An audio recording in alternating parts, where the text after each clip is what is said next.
kilometers above the Earth. Also on day 2, the crew was joined on air by some very special guests. As you can see here, we are not here, but we had patients and families at St. Jude Children's Research Hospital. And they're joined live while Polaris Dawn crew member Anna Menon read from her new book, Kisses from Space.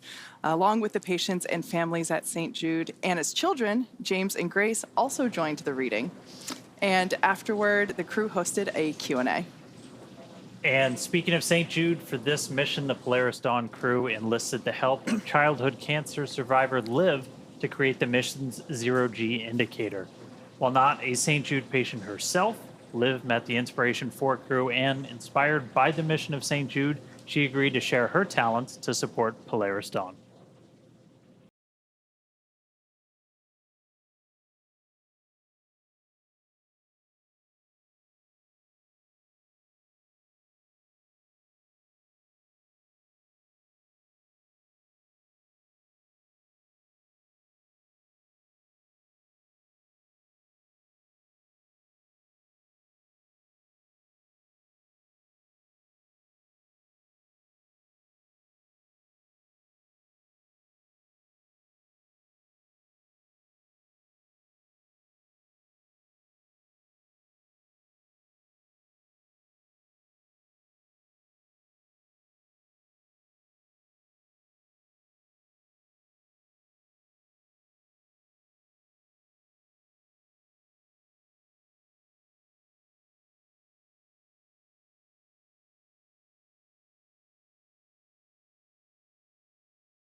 Okay, I was like, done. I love her. I want Asteroid to be for every child and help them see, oh, Asteroid went to space and I can too. I can achieve my dreams.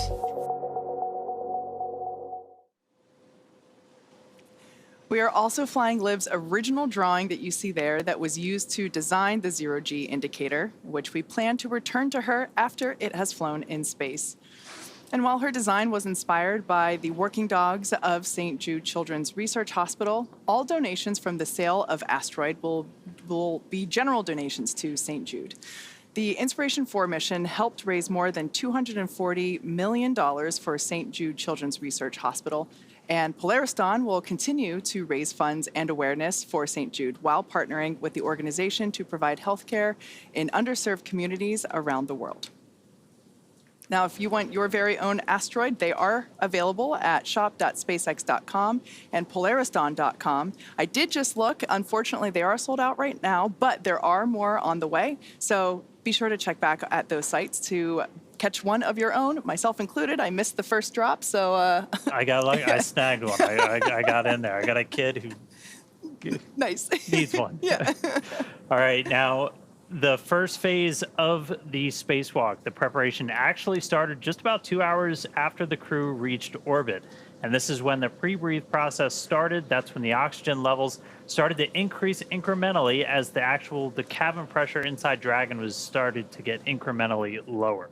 The pre-breathe process is designed to decrease the amount of nitrogen in the body, which then reduces the risk of decompression sickness, which can happen as atmospheric pressure lowers. Protocols like this are used for any spacewalk done today and might feel familiar to anyone here on Earth that has gone scuba diving and done a decompression stop after ascending from a pressure in deep water back up to the surface. And to do all this, Dragon's just been slowly decreasing that cabin pressure. That allows the crew to acclimate each time the pressure gets lower as they get ready for the lower pressure they'll be in the suit during the spacewalk itself. They've got the ability to pause the process if they experience any discomfort, but the ear equilibrium just kind of naturally adjusts as the pressure decreases. It's kind of like when your ears pop when you change altitude on an airplane. All 4 astronauts are going to be suited for the spacewalk today because Dragon does not have an airlock. That's also kind of why the entire cabin is going to be depressurized. That's why we have this kind of unique pre-breathe process with this stuff today, too. All of that brings us to now. So far, the crew has prepared the cabin for vacuum, which includes securing all loose items that they don't want floating around. They also completed medical checks, suit inspections, and final checkouts of the oxygen, venting, and nitrogen repressurization systems. After that, it was time to put on their EVA suits. And now Jared and Sarah will be exiting the spacecraft today, while Kid and Anna will be supporting from the inside. Crew in the outer two seats, Kid and Anna, are going to be fully strapped in, and then the two in the middle seats, Jared and Sarah, are just going to be lightly secured ahead of the spacewalk, since they're going to be moving around and eventually heading outside. As we listen into comms during the EVA, you may hear the crew referred to as EV1, which is Jared, and EV2, which is Sarah. Support 1 is Kid, and Support 2 is Anna. Again, they will not exit the Dragon during the EVA, but make no mistake, they are very much performing an EVA just the same, and their data is being collected as well. Once everybody's in position, the seats are going to get rotated upright. Generally, they stay in the recline position for the majority of the mission, but we're going to rotate those upright during the EVA just to give more room to move about. After that seat rotation, the crew verifies that their heads-up display, or the HUD, on their helmet visors are turned on, operating as expected. This is how the crew will actually be able to keep tabs on the health of their suits, and they'll get some other stats of their suit operation during the spacewalk. And that will take us to the first official go, no-go checkpoint to determine if the EVA can proceed. After an operations brief from the SpaceX team, the crew will announce their go, no-go status, and then it'll be time for the spacewalk to begin. It's expected to last about 2 hours from the time that O2 begins flowing to the crew's suits until we complete the repressurization of the cabin. And just prior to we get to cabin venting, pure oxygen is going to start flowing to the crew's suits. That's when the EVA clock will start, so keep an eye on that. And this all gets followed by a suit leak check. We'll do the leak checks. Once those look good, Mission Control will start to vent the cabin, just removing the air in order to lower its pressure down until we can get to hatch opening. Next, Dragon will use its Draco thrusters to reposition itself so that the trunk is facing the sun. This will help keep temperatures, communications, and spacecraft power stable during the spacewalk. At this point, the crew should be ready to open Dragon's hatch and exit the spacecraft. After the hatch gets opened, EV1, that's Jared's call sign during the spacewalk, he's going to be the first to exit the spacecraft. He's going to go outside and he's going to do a series of mobility tests. These are kind of the core component of the spacewalk today. He's going to basically take the EVA suit through the paces. It's going to take about 15 minutes before he climbs back into Dragon.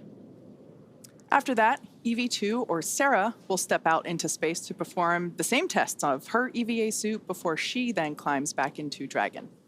In addition to these suit mobility tests, Jared and Sarah will also evaluate Dragon's new Skywalker hardware. We'll talk more about that in just a bit. And then after she's completed her test, Sarah will stand by near the hatch for the actual closing. And at this point, after the hatch is closed, the EVA is not over. The hatch door gets closed, and then the cabin has to be repressurized. We got to get all that atmosphere back inside. After we start introducing that atmosphere, we'll do cabin leak checks. Once those leak checks are complete, the crew will return to their seats, and the EVA will be complete when the cabin pressure has returned to nominal. So, for now, the crew is suited up and awaiting final checkouts and EVA venting, which will bring in Dragon to vacuum. With everything on track, we're about 45 minutes or so from the start of the spacewalk. And before we get there, though, we're going to expand the desk a little bit. We're happy to be joined by former NASA astronaut Mike Hopkins. We were fortunate to have him tune in with us during the launch, and now we've got him to talk to us a little bit about spacewalking today. Good to see you, Mike. Yeah, it's great to be back. It's great to be back here in Hawthorne with you tonight on this very memorable night for sure. Yeah, absolutely. Now, EVAs may be new to SpaceX, but you have participated in 5 yourself while you were on the International Space Station and spent a total of 333 days in space. That's pretty cool. Yeah, I mean, I was very fortunate on my 2 missions. The first one was back in 2013, and I went up on a Russian Soyuz. And on that one, we had 2 spacewalks. And the interesting about those spacewalks is they weren't planned. They were what Surprise. we call, yeah, they were a big surprise for us. Contingency spacewalk, and of course, surprises happen at Christmas because that's when we actually went out the door. Our second walk was on Christmas Eve, and that was pretty exciting to be doing a spacewalk as everybody was getting ready to celebrate Christmas You guys were down just here on Earth. helping deliver presents. That's right. That's right. And then your first flight was on the Soyuz, but your second one, you were the commander of Crew 1. I mean, that was obviously really huge for everybody here. That was big for me. I was there with you at NASA still. That was a huge moment.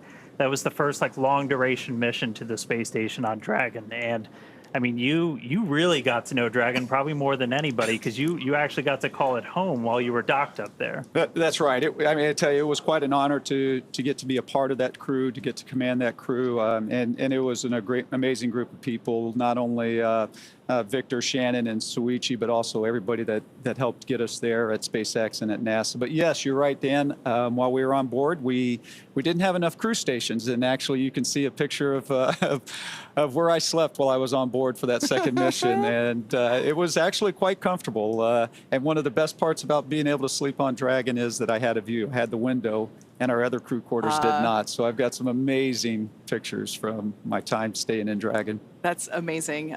It's great to have you here. I had the pleasure of watching you launch in person. I was hosting the Crew 1 launch from the NASA press site, and it was just so cool to see everything light up and just watch you ascend to the station where you made it your home. It was also so great to see you here around campus during your training period, to seeing you here on the mez having lunch, and that was really cool. And during that time, you got to get to know the SpaceX team pretty well. In fact, Anna and Sarah were two of your trainers for Crew 1, weren't they? They were, yes. And I got to, for the launch, we saw some of their videos of training, and I thought it was kind of fun to see them as trainees and somebody else getting to test them all the time. So it was pretty neat to get to see that. Switching it up a little bit because we're starting to get some views back from Dragon. We've been treated to some pretty spectacular stuff as we were, all the way out to 1,400 kilometers. We like to talk about something called the overview effect. So kind of that first, and we're getting some comms from our crew too. Yeah, I'm not. SpaceX Dragon radio check. Catch loud and clear, kid. Help me. Catch it loud and clear.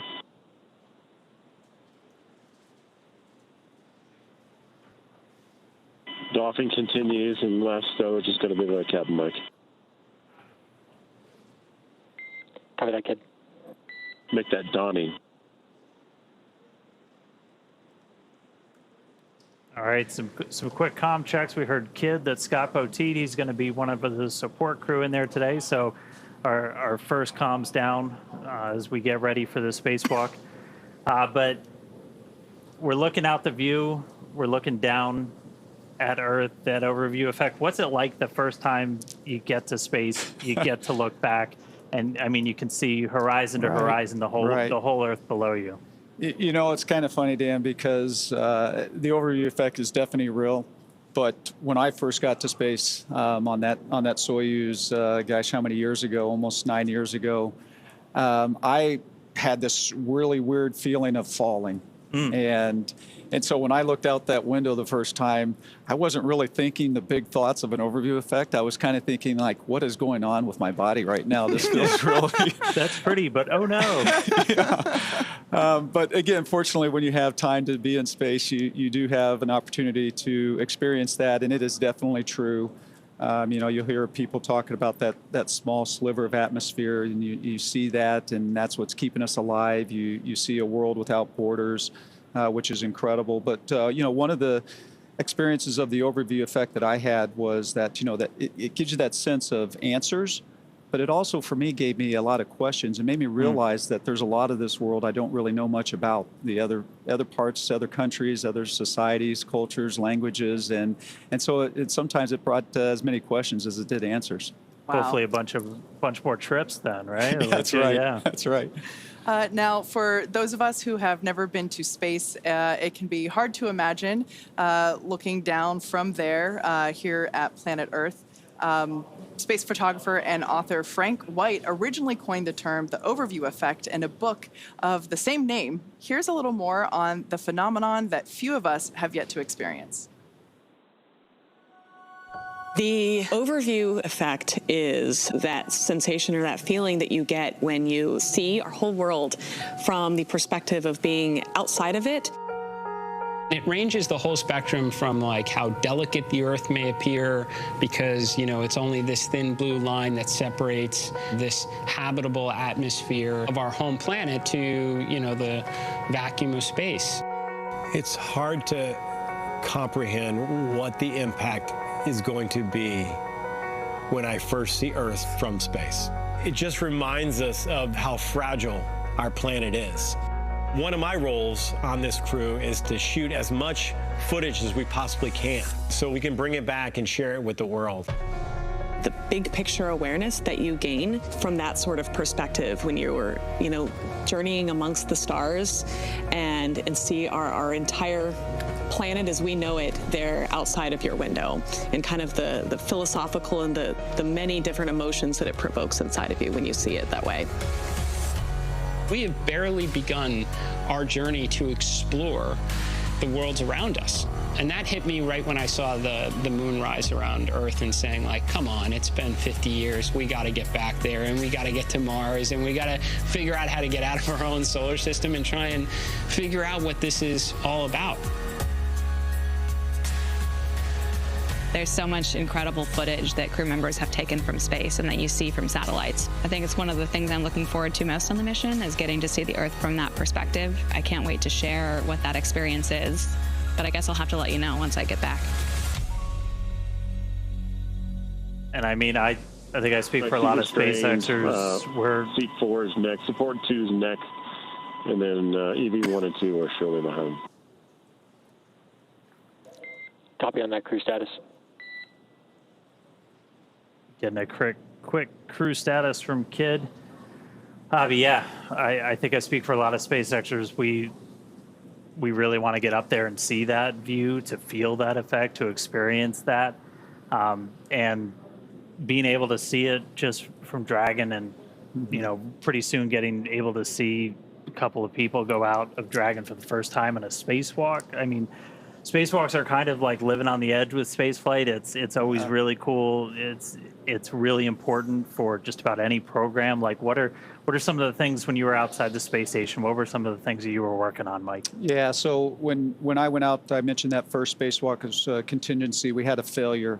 And so sometimes when we're going outside, it's not planned, and you have a component that is no longer working. And in this case, it was a part of the cooling system, the external cooling system on station. And so we needed to go out and replace this refrigerator-sized pump module. And so that took us a couple of walks to do that. Other times we're going out and we're putting a new piece of equipment on board. Sometimes normal maintenance. Sometimes we're upgrading equipment like new solar arrays, new batteries, and things of that nature.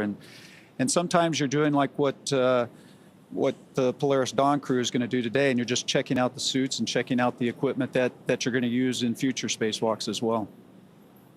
Now, with all of the experience that you have up there, I'm guessing there might be an EVA experience or achievement that you are particularly proud of? Well, I'm proud of every one of them. Right, when you get out the door and then you come back in safely, I think that's what everybody wants to do.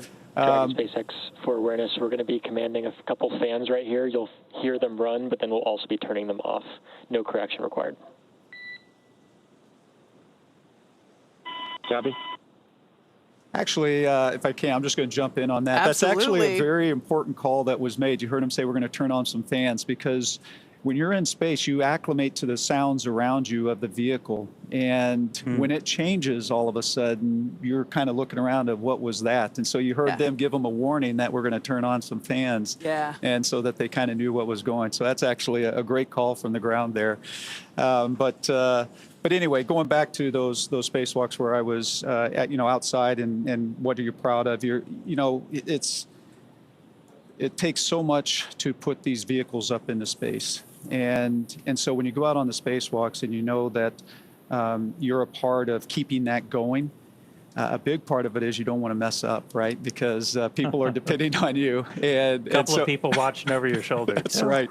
And so when you get back in and they call up and they say, hey, that repair that you just made, everything's working, looks good, station's back up 100%, just say, like, okay, that feels great. Dragon SpaceX, our fan commanding is now complete.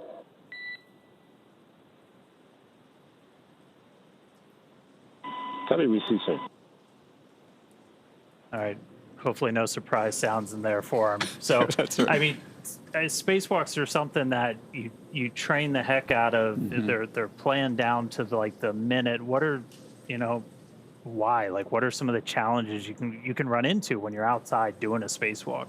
Yeah, so I mean, one of the first challenges that you're always worried about is how your suit's functioning, right? Because that's what's keeping you alive when you're outside like that. So there are always, you're monitoring your suits yourselves. People on the ground are monitoring your suits and how that's performing. And so those are certainly things that you need to be conscious of and aware of. And then when you're out there as well, there are so many steps that it takes to get through a spacewalk. I mean, hundreds and hundreds and hundreds of steps. And so it's too much for you to remember. And so that's where it's a teamwork between you and the ground.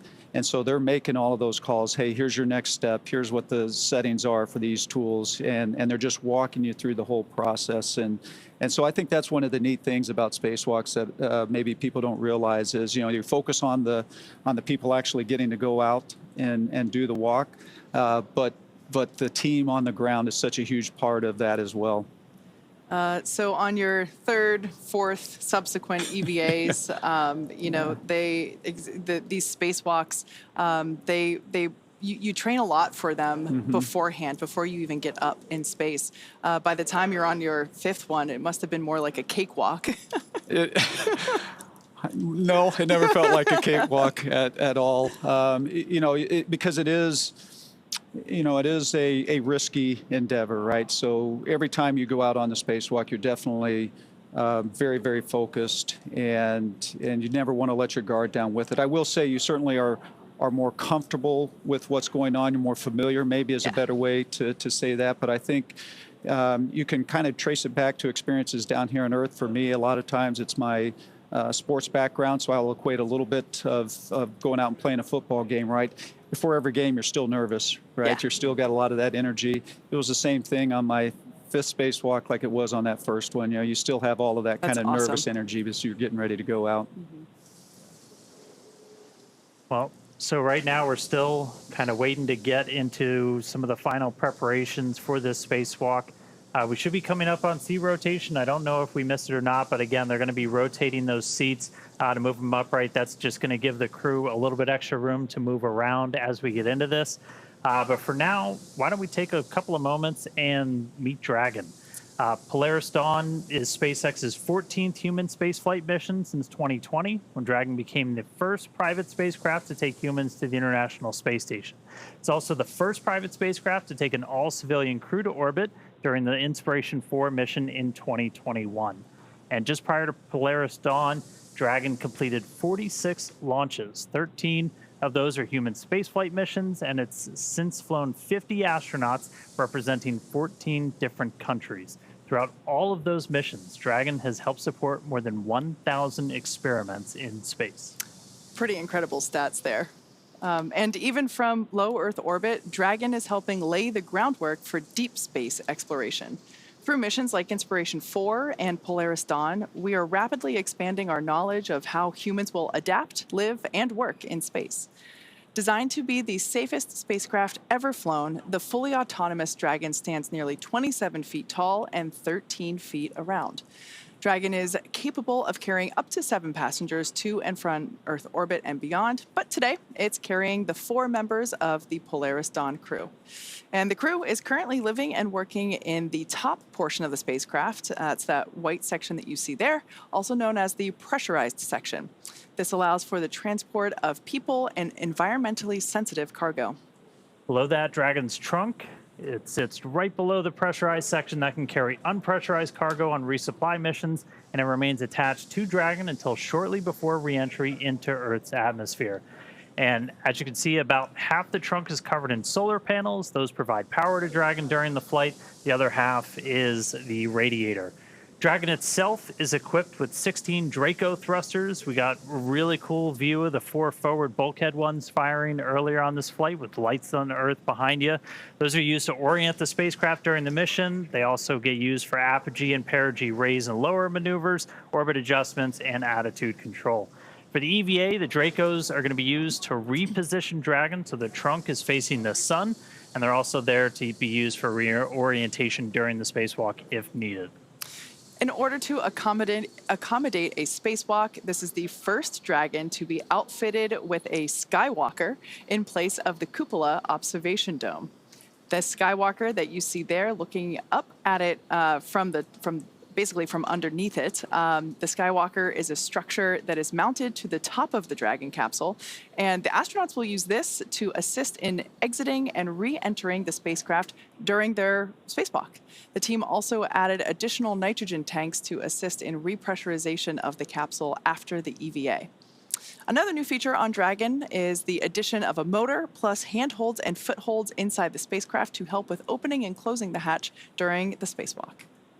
This Dragon also carrying what we are calling the Starlink plug and placer, making this the first mission on Dragon to use the Starlink network in orbit. Inside of Dragon is a router connected to a user terminal in Dragon's trunk, and then this terminal is linked to a new plug and placer device that's mounted nearby.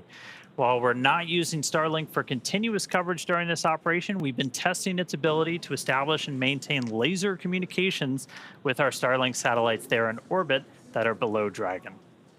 Dragon has proved to be quite a versatile spacecraft. It can autonomously dock to the space station when outfitted with the ISS docking adapter.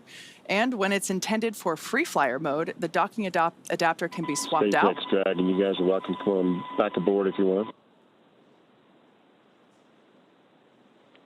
SpaceX copies. Don't have a ground station right now, but we'll go ahead and bring cameras back on board so we get it when we do have ground stations. Copy.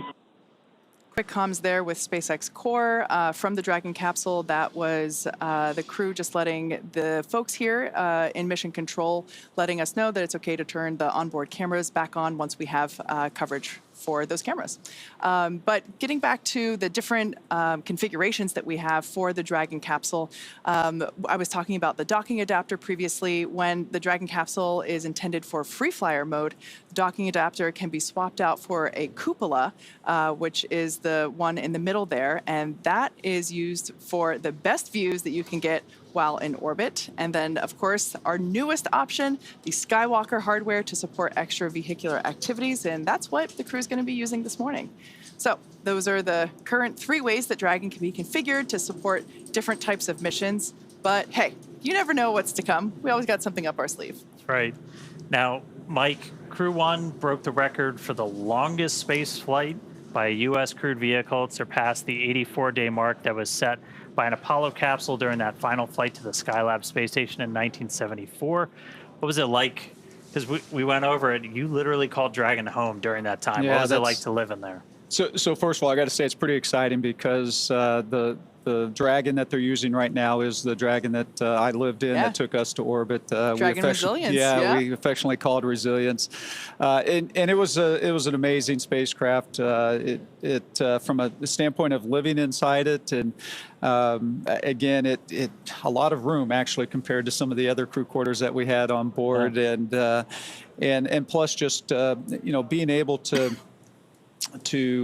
spend all that time in it. I'd call my family every night before I'd go to bed, and I'd be looking out the window at the Earth as I was doing that. It was very special. Did any of them get jealous because you had the window seat?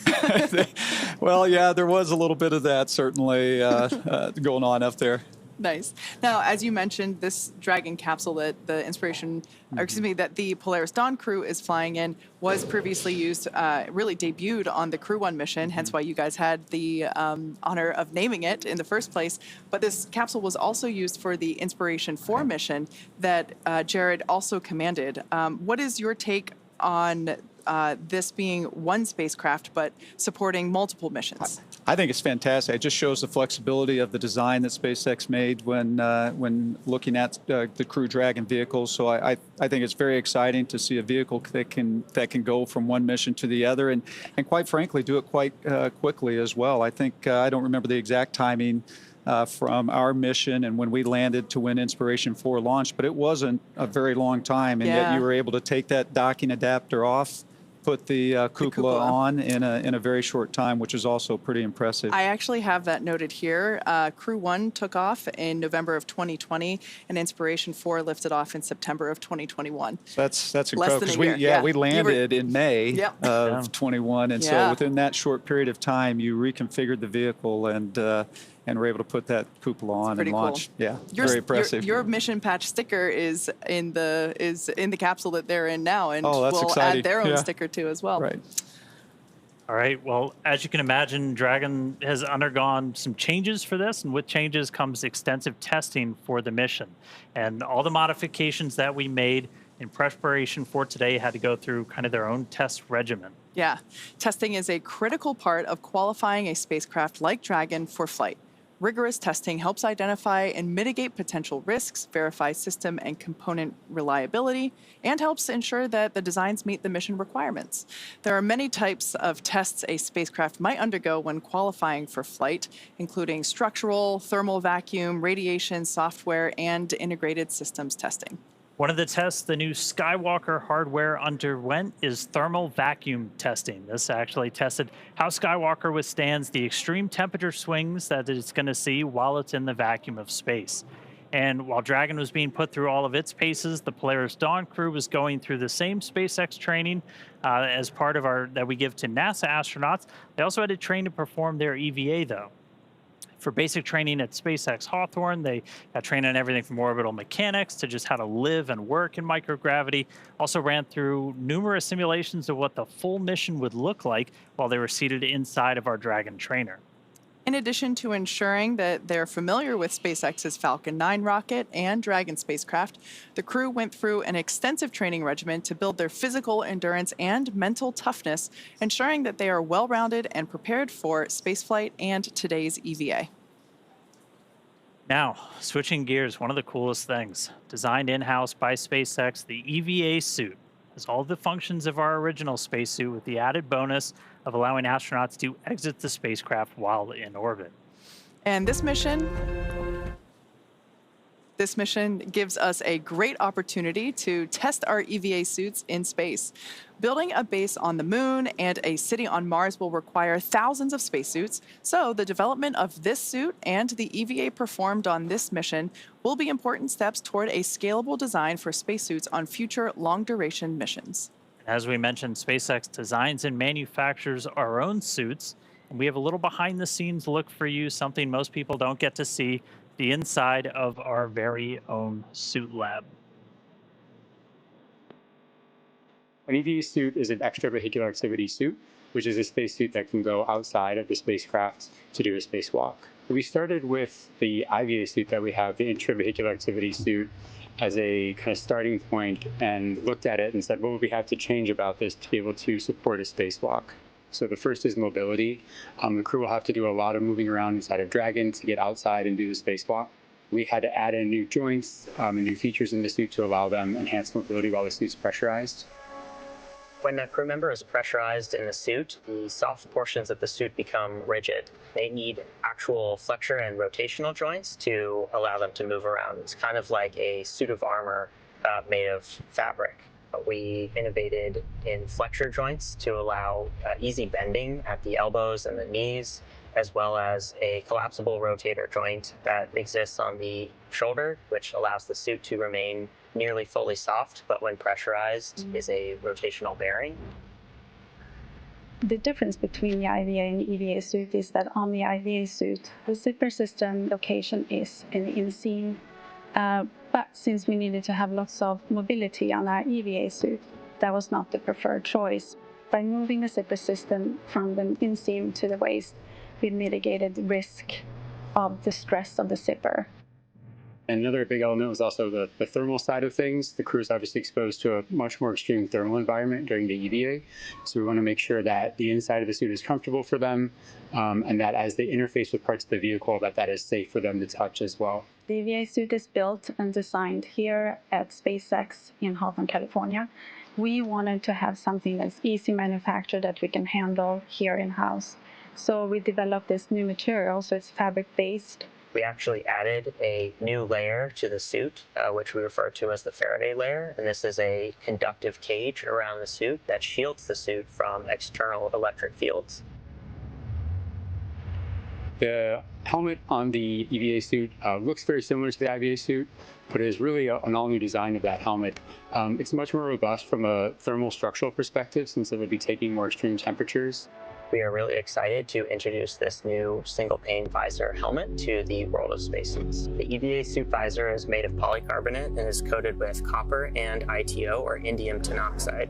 These two coatings together reflect the sun away from the crew, as well as reflecting infrared heat back to the crew when they are facing deep space.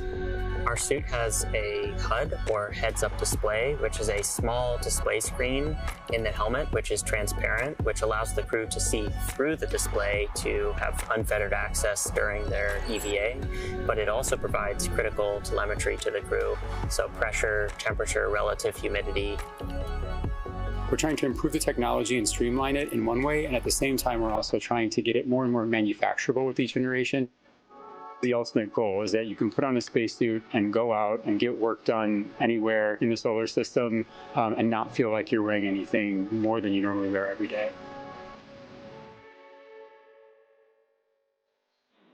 We also had a chance to talk to the SpaceX team that developed some of the hardware and procedures for our first spacewalk. Let's hear what they had to say.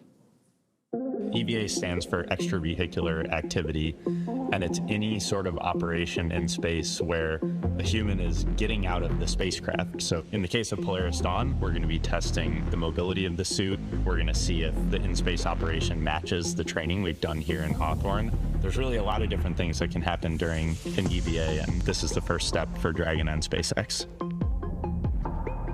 When I first started working at SpaceX, I never thought I'd be training a crew to do an EVA. It's brand new, it's so unique, we've never done anything like this before, and so we wanted to make sure we had the best possible training program for this mission.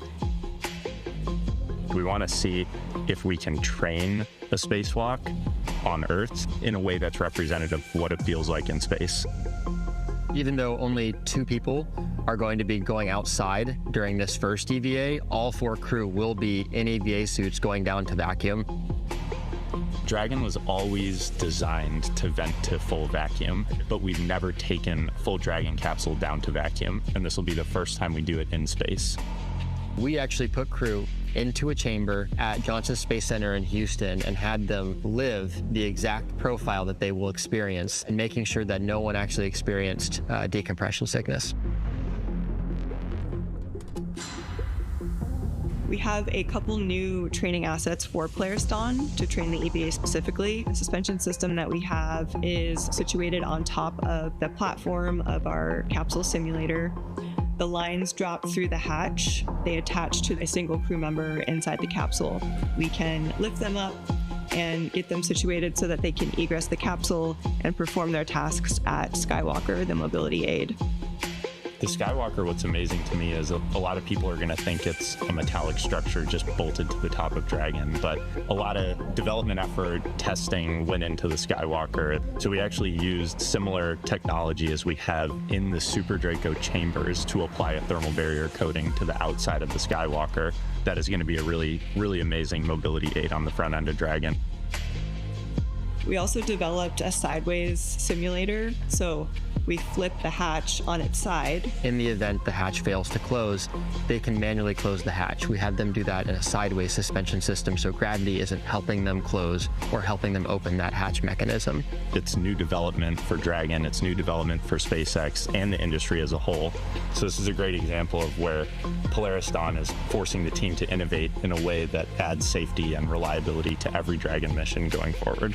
That's this huge challenge for us to go solve, but that's also an opportunity for us to solve the problems that we have to go figure out anyway for our larger goals, like putting people on Mars.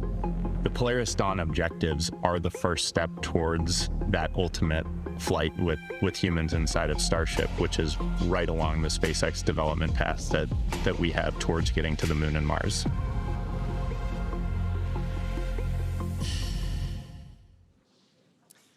Love seeing how not only the suit, but the space operations for the EVA itself came together and were developed. Now we are still counting down to the spacewalk this morning. The crew on board is completing final fit-ups, and we're going to be standing by for seat rotation and suit leak checks. So we're continuing to truck along to the main event. Now, Mike, you obviously went through some of the suit-up process that we saw in that package in terms of the development of the suit and how it's custom fitted for each individual. And that's the same case for an EVA suit. So maybe you can share with us what that experience was like. Yeah, it's extremely important to have a suit that fits, whether, again, it's the IVA, the EVA suit, or the EMU that we wear with NASA when we go out on the spacewalks. And the reason for that is because if it doesn't fit right, it can be extremely uncomfortable. You can get what you call hot spots, or there can be a place where a crease, when it gets pressurized, can really put a hard point on your arm or something of that nature. So having a good suit fit check is extremely important. And it's one of the things that was kind of fun as well, because you get to spend a lot of time with the suit team here with Chris and Eric and Maria. They're a great crew. They're so good. They're fantastic. And I mean, just over the years, they've gained so much experience, and they can really help you hone in on what the really good fitting suit is like, with just the way they ask the questions and lead you through that process. Wow. What are kind of the sensational differences from being in like the IVA suit? Because a lot of times the IVA suit, when it gets pressurized, it fills up, but you're still in like a pressured environment. With EVA suit, you're in the vacuum. Right. And so like what's it kind of like? Yeah, so that IVA suit, it has a different purpose, right? And that the purpose of that IVA suit is to keep us alive in the event of some type of an emergency that might happen during a launch or a land. Of the suit. You just want to get home and do it in a safe way. And so you need to have enough mobility to still be able to control the spacecraft and do the things you need to do, but you're just not as worried about it because you're not trying to perform a maintenance activity or something like that when you're going out on a spacewalk. And so I think that's one of the biggest differences between the IVA suit and the EVA suit, is just what the purpose of it is and what you're trying to do with it. Yeah, that feedback loop is so important to be able to communicate what feels good, what doesn't, because I imagine, as you're out there and having to perform, as you mentioned, maintenance activities, among other things, that the functionality of your body is critical to perform those. It really is, and probably one of the hardest, I think, parts of the suit to design is the gloves. Right, because absolutely, you hear us use the term "it fits like a glove," right? We use that a lot, but you don't realize how much you use your hands when you're outside on a spacewalk, as opposed to, say, your feet when you're, because in space we don't use our feet or our legs as much as we do our hands, and so when you're in a pressurized suit like that, and you're constantly grabbing and reaching, you are overcoming the pressure of the suit, and your hands can get just exhausted. And you can get those hot spots. I had some issues with my EMU gloves when I first started training at NASA, and I would actually get what's called delamination on my fingernails. Ouch. And so there's just little things like that it really matters how well that suit fits and how well it functions. And so you don't realize how important that is sometimes. Yeah.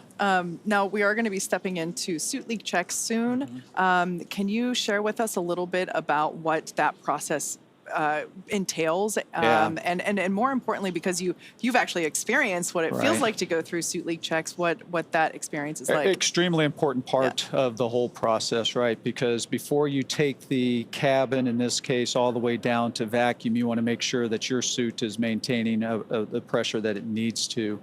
And so it's not a very long process. It's usually just a few minutes to 2 or 3 minutes.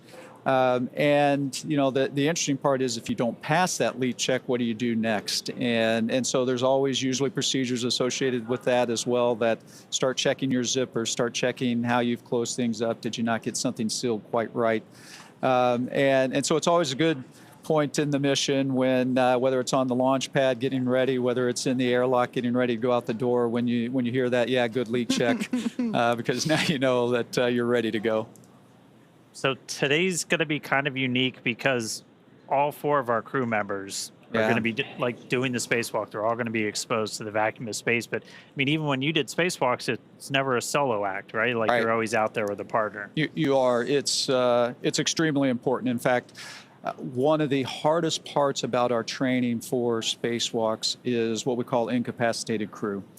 And so you need to always be able to get your crewmate back into the airlock if something should happen, if they should no longer be conscious, and something of that nature. And so we actually do spend quite a bit of time, and that's why it's extremely important for us to go out in pairs, because things can go wrong, and so you want to be prepared for those moments. Yeah. That's a great point, Dan, to make, that while only Jared and Sarah are going to be somewhat exiting the spacecraft, all 4 crew members are going to be exposed to the vacuum of space, and it's actually going to set a new record for most number of people exposed to, or not them without a suit, but in the vacuum of gravity all at the same time. Yeah, that's actually interesting. I never actually thought of that piece of this mission, and the fact that you're going to have 4 people on a spacewalk. I know at one point on a shuttle mission we had three folks outside on a spacewalk. And so, yeah, that's a big deal, and kind of exciting. You know, one of the things we do on the space station, of course, is we have astronauts that are still inside, and if we do get into those emergency situations, they're there prepared to help us get back into the airlock and get unsuited and things of that nature. So, of course, when you have all the crew, it just makes you think about those emergency situations probably in a little bit different way than we do on station. Yeah. And hey, if you're just tuning in, we are still waiting to really kick off our spacewalk today. So right now the crew is inside the spacecraft. They're getting suited up. We should be hearing some comms from them pretty soon. And then SpaceX Dragon EV1 is completing glove zipper closures, but at this time we are ready for seat rotation. Copy that for seat rotation. Can you confirm crew is ready with the current glove zipper ups?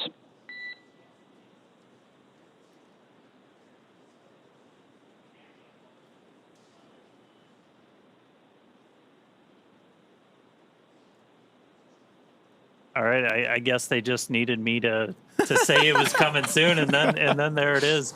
But we are going to hear the seat rotation coming up soon. Again, they're in the recline position. And I'll do standby well to get them to the seat. Copy. Standing by.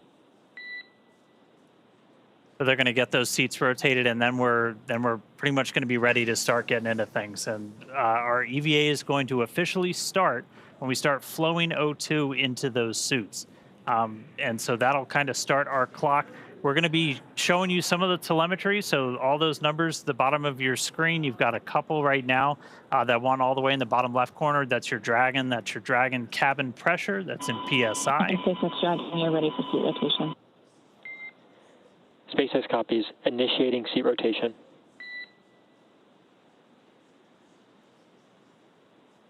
Great news there.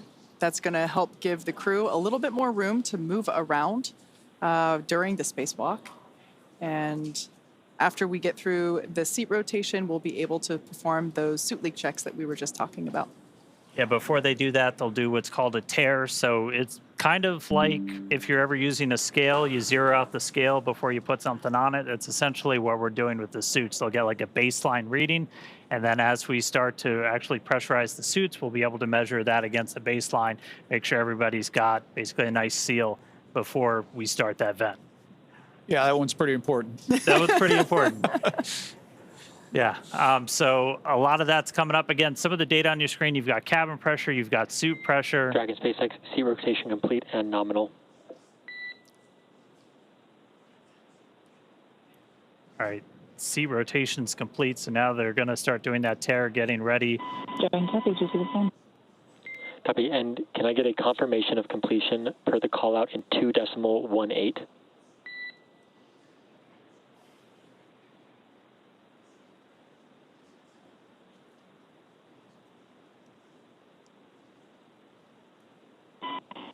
H1 SpaceX complete with 2.18. Copy. At this time, you are go to step into Section 3 and tear suit deucers.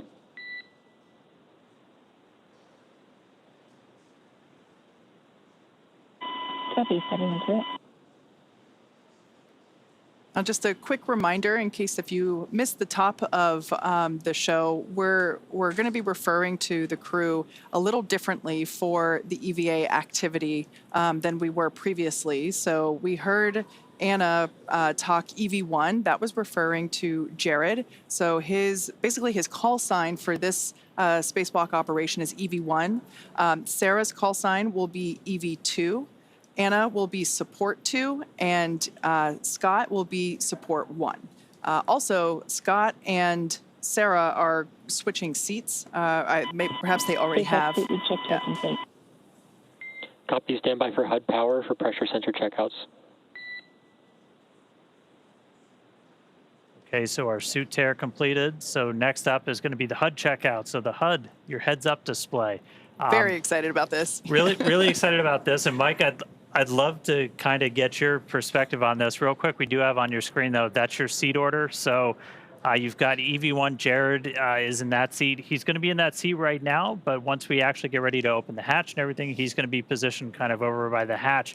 And then Sarah, EV2, is going to be in one of those center seats. Then you'll have Anna and Kid on either side. Dragon SpaceX, suit HUD's powered. Report results of primary sensor HUD checks in 3.2.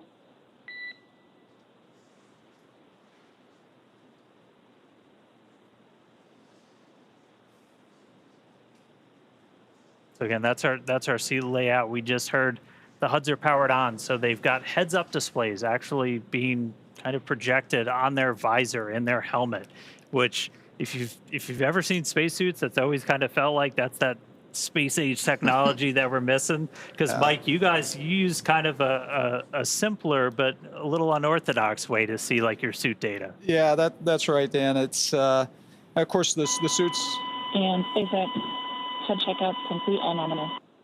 Nice. Copy, swapping to backup sensors. Stand by to repeat HUD checks.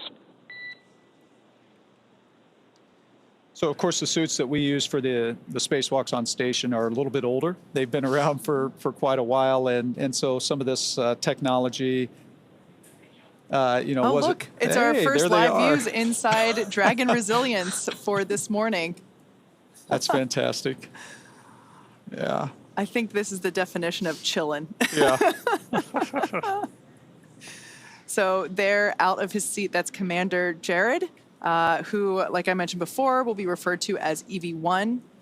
Behind him, we can see already in his new seat, pilot Scott Kid Poteet. He will be support 1. And then moving around in front of us is Sarah, who will be EV2. And then just out of view underneath the camera, but I think you can see her visor, is Anna Menon, who is support 2. Dragon SpaceX, we're on backup sensors. Repeat HUD checks.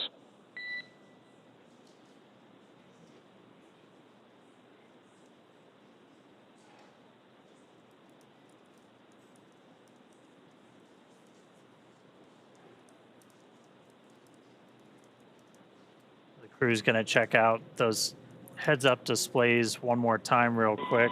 SpaceX HUD checkups on backup sensors all nominal. Copy, good HUDs. Returning to primary. Stand by for helmet camera checkouts.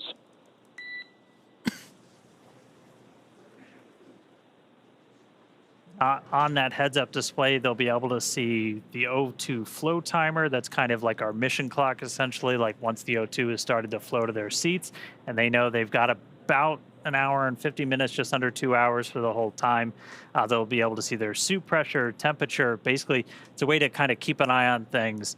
And we were talking about it a little bit, Mike, but on the EMU is a little bit different. Yeah, the EMU is certainly different. A lot of that kind of information is on a on a display right in front of you that you have to kind of look down to see, and it can be pretty challenging to see. In fact, a lot of the information you have to use a mirror on your wrist to be able to read it and know what you're controlling as well.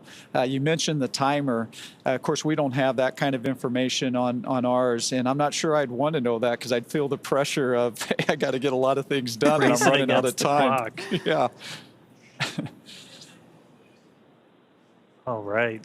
So they're going through these HUD checkouts again pretty soon. Dragon SpaceX powering on helmet cams. We're going to get the helmet cams powered on. Again, give you that kind of look right over their shoulders.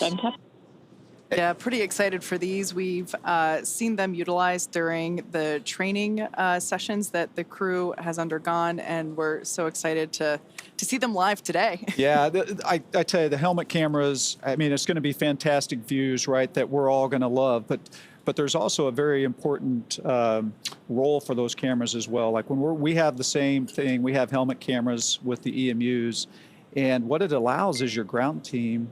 Dragon SpaceX suit cameras powered. Confirm good health.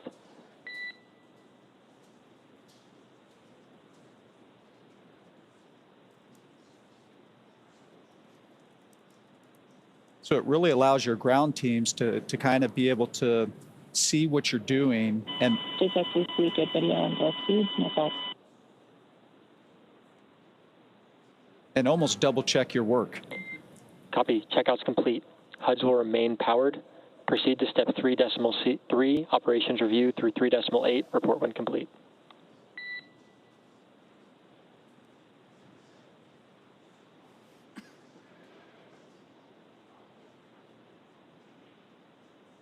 All right, so we got through HUD checks, we got cameras on, powered, ready to go. So right now the crew is gonna go through, they're gonna do kind of a final review of all of their procedures.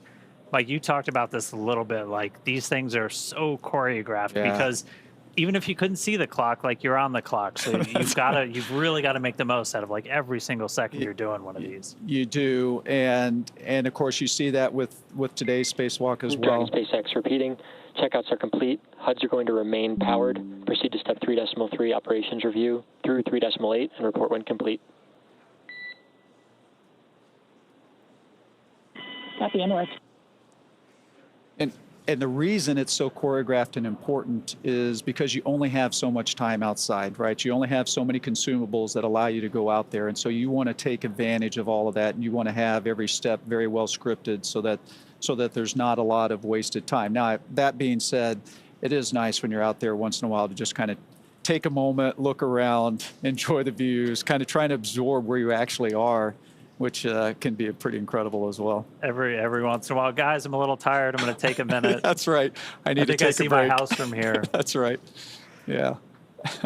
All right, but like it's awesome. We're seeing the crew inside. We're getting close to the start of today's spacewalk. We're going to start flowing O2 to the suits, and that's when our clock's going to start. Right now, they're just doing kind of final cabin configurations. They're going to check the lighting. They're going to make sure that their umbilicals are in the right spot.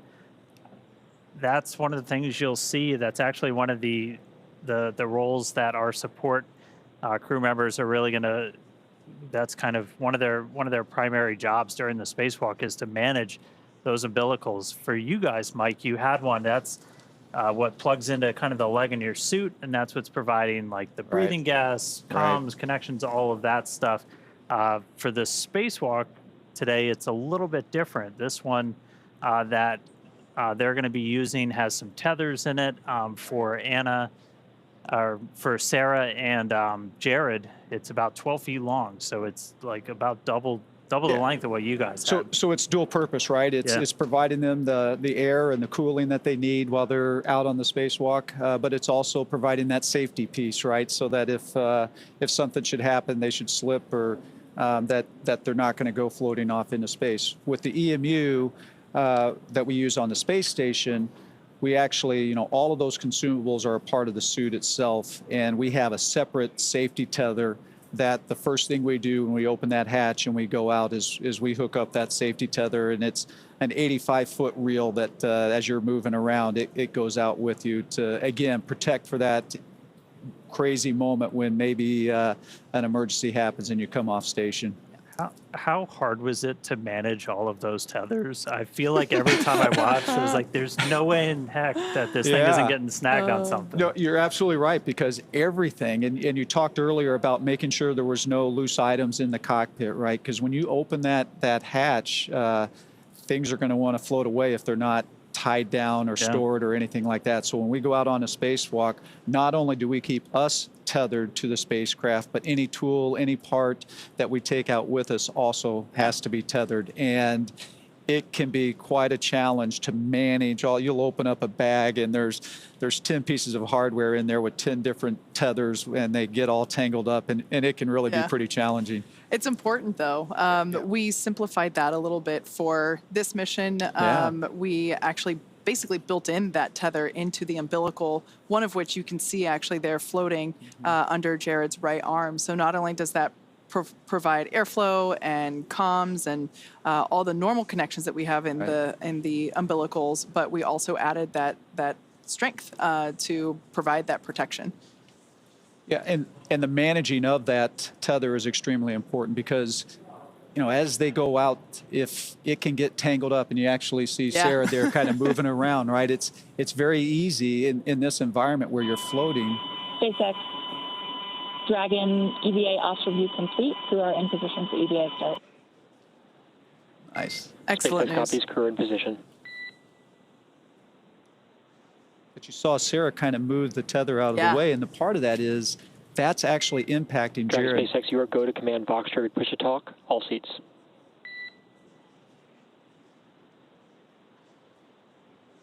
Copy, North.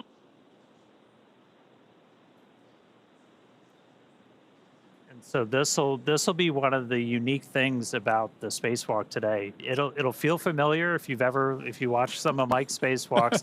The crew is going to go over to what's called Vox. Push to talk is set. Go for com check. EV1, com check. EV2, com check. Support 1, com check. Support 2, com check.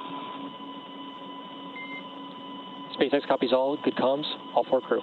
SpaceX copies all, good comms, all 4 crew.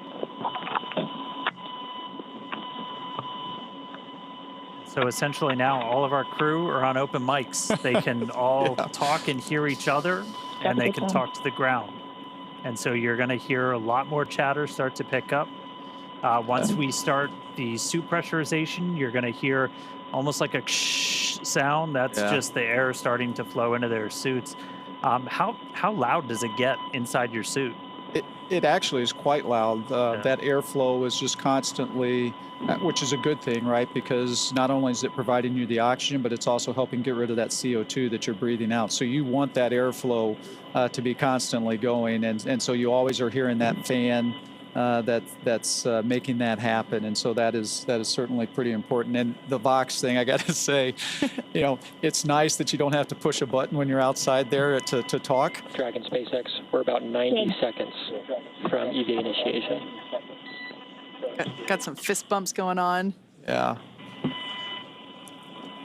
And we just heard we're about 90 seconds from EVA initiation, so we should see them get the go to close their visors, and then they're going to open up one of the O2 valves on their suits to start the suit purge, and that's going to be the official start of our spacewalk today. So we'll get through the final goes, and then we'll see those visors get closed, oxygen start flowing, and we'll be off.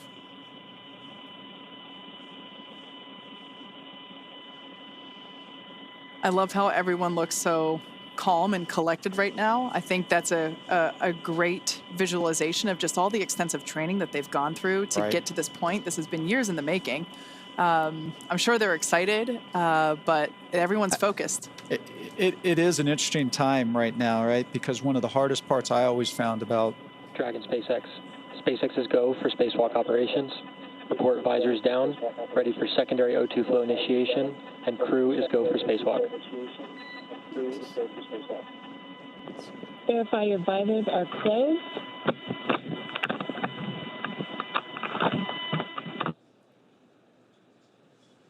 Secondary O2 valve is open.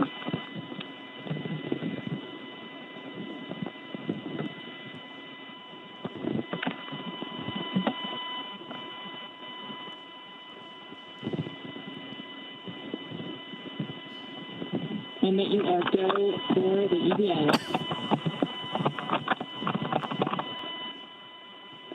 EV1 is go. EV2 is go. Support 1 is go. Support 2 is go.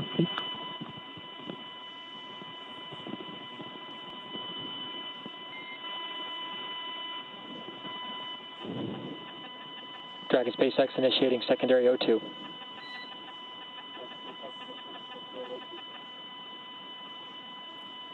And with that news, our EVA has begun.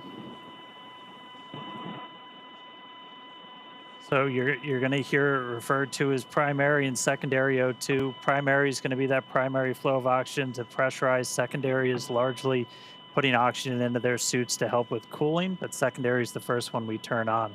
And so our O2 flow timer has started. The EVAs start at 3:12 a.m. Pacific. I'll do the math on UTC in a little bit.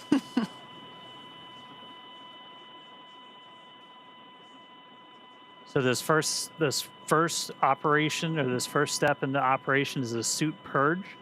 So inside their suit, obviously when the visor is still open, it's still a nitrox environment. It's the same as the cabin. And since they're going to be at a lower pressure than what you can basically live at with oxygen levels, they're going to be on pure O2. They're going to be a 100% oxygen environment. And I mean, you guys were kind of in the same thing. And it's because like your suit, you can't move a suit around at 14.7 psi, can you? No, maybe you can, but like no, that'd be pretty tough to do. And as we had talked about earlier, that's why that mobility is so important, because when that suit is pressurized like that, it can be challenging to move around. Absolutely. So here on your screen, we can see the Polaris Dawn crew. Now with their visors down, the EVA has begun. We are beginning to flow that O2 through. Now, we will, of course, bring these views to you as we have them, but due to ground station coverage, they do come in and out here and there. But every moment that we can, we will certainly be sharing these with you. I also wanted to point out quickly that the window near Kid's feet was so much brighter than it was just even 5 minutes ago. We're going to be seeing that in stark contrast as soon as we get the EVA, or with the hatch open, and EV1 out there. Yeah, it's kind of interesting you mentioned that, because as you're going around the Earth as fast as you are, right, in 30 minutes or 45 minutes or so, you can be passing in and out of that sun and going into shadow. And so that brings its challenges as well, because the temperature can change pretty drastically just in those transitions from night to daylight, and so it's an interesting moment when you're passing through through that time. That's actually one of the reasons that the visors have this new coating on them, different than when you wore a similar helmet. That coating actually helps to insulate the individual inside the suit, so when they're looking at the sun. Dragon SpaceX. A reminder, after the initiation of primary O2 flow, EV1, EV2 will need to adjust VOX threshold low following primary O2 flow initiation. EV1 copies. EV2 copies.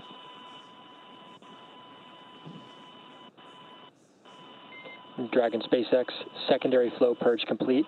Close secondary O2 valves and report ready for suit pressurization. EV1 closed. EV2 closed. Support 1 closed. Support 2 closed.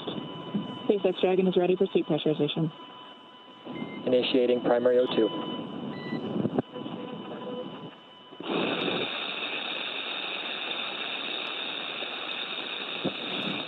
This is normal. This is with the airflow coming through. The crew members are on VOX, meaning that their microphone is on the whole time. So Sarah and Jared are going to be adjusting their audio levels as this flow continues to help regulate that.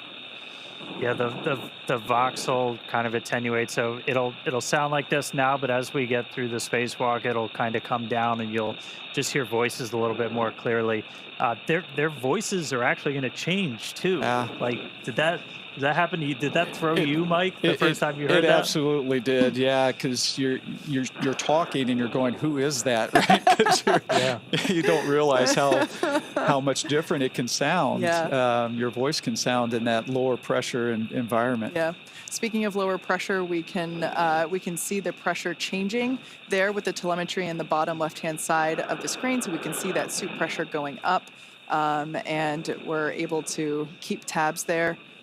As well with the Dragon pressure. So Dragon on the far left circle, that's the pressure within the cabin, and then suit, obviously that's the pressure within the suits. So we'll actually be able to, and I think we've kind of been able to see it already, that these suits will inflate a little bit, look a little different. And we were talking about the visors before, so when they're in the sunlight, that coating will help keep them cool and not overheat them, and then when they're in shadow, it'll help keep them warm. So, and it's also like your sunglasses as well. Yeah, right. Serves that purpose. All right. So at this moment, the suits are getting their primary pressurization. This takes about 3.5 minutes, a little bit less, and then we're going to go through those actual suit leak checks. The crew will probably get a reminder they have to stay really still when we do those leak checks, and I always was kind of wondering, like, why the heck? And like, if you bend your arms, you're actually going to start, changing the volume inside the suit. That'll cause pressure spikes, and so that's right. You got to stay really still. Yep. And then after we get through the leak checks, we're going to go through kind of that final pre-breathe, where they're going to hang out in that 100% O2 environment just to continue purging all of that excess nitrogen. Suit pressure stable when purge complete. Activate secondary flow on. Report when complete.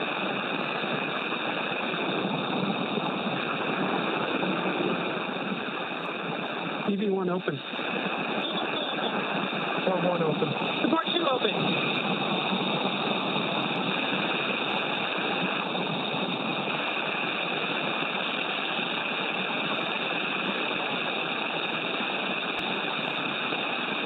And right there, they finished the purge, and they did a quick reinitiation of that secondary flow check. Response, close secondary flow, and report when complete.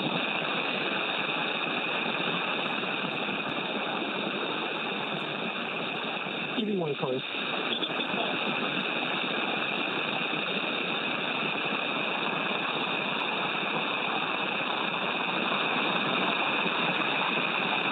Report 2 closed.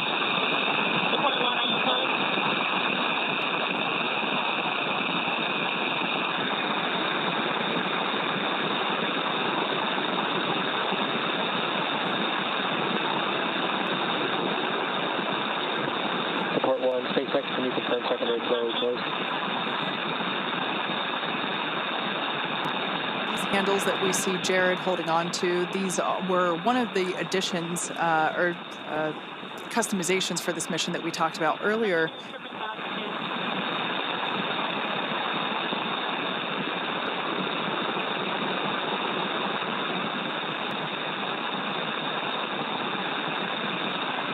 Support 1, SpaceX contact.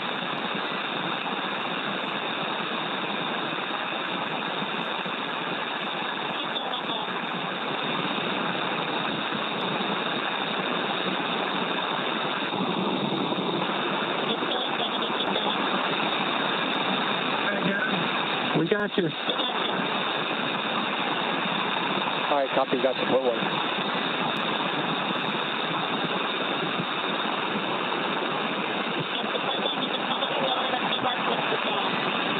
Copy.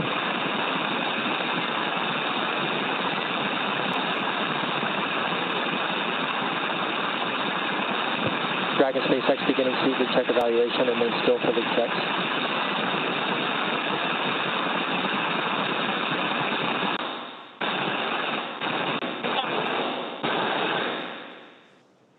So once again, that background noise is expected. That is the microphones and the flow of air within the suits. So we're trying to stay quiet to, along with you, listen in on what the crew comms are as they go through. We're also going to get views in and out, as we mentioned before, due to ground station coverage. Leak checks continuing suited preview.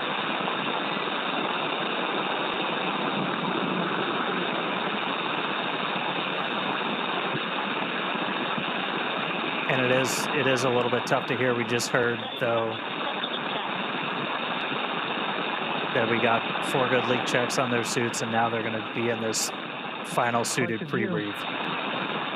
And so again, this is going to last about 19 or so minutes. And this is just to do kind of that final, get all of the excess nitrogen out. And we started pre-breathe just two hours after they got on orbit, just by, gradually lowering the pressure. And I mean, pre-breathe, that's something that kind of evolved over time with the space station. Where were you when you were doing your spacewalks? Yeah, so we were past the kind of the camp out phase of pre-breathe. But that's how we used to do it. And it's very similar to what the Polaris Dawn crew has been doing over the last couple of days. We'd actually have astronauts stay inside the crew lock overnight at a lower pressure, just like they did when they first got on orbit. Now we've moved on to, we do it the day of. It still is a long day. We start about 6 hours prior to going out the door, but it's not 2 days prior.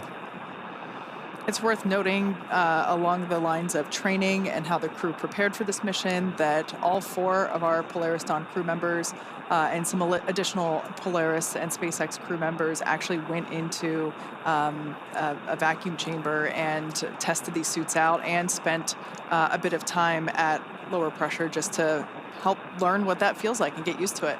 Well, and I think the other thing that's important about that is it's real, right? It's the first time that you're in that suit and it's actually a vacuum around you, right? And there's just something mentally that I think is important to put people through those moments before you actually have to experience the first time in space. Yep. We saw some of the unique ways we train the crew for this. And I mean, training for space station spacewalks, I'm still really upset I never got in the pool. That looks like one of the coolest parts of being an astronaut is not being in space, but just doing some of this training. Yeah, Dan, I tell you, I can still remember the first time I stuck my head underwater, not in the suit, but for diving.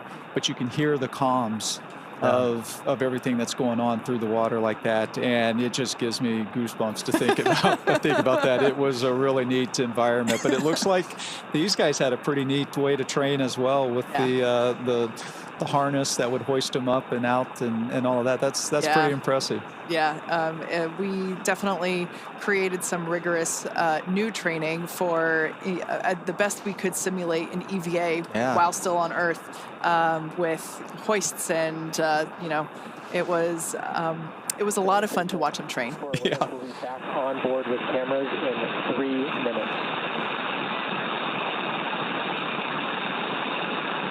So our core just called up. We'll get views back on board in about 3 minutes. As Kate talked about earlier, we're using ground stations for our video coverage. All of our communication with the astronauts are through TDRS, so tracking and data relay satellites. So we'll have constant audio, but that video, we need those ground stations. But right now they're in that pre-breathe. That final pre-breathe still. We started our spacewalk about 13 minutes ago. We initiated O2 flow to the suits. That time was 3:12 a.m. Pacific, 10:12 UTC. I did some quick math. Took me 13 minutes to do it, but I did it. So once they're through this pre-breathe, we're going to start getting into some really exciting parts of the spacewalk.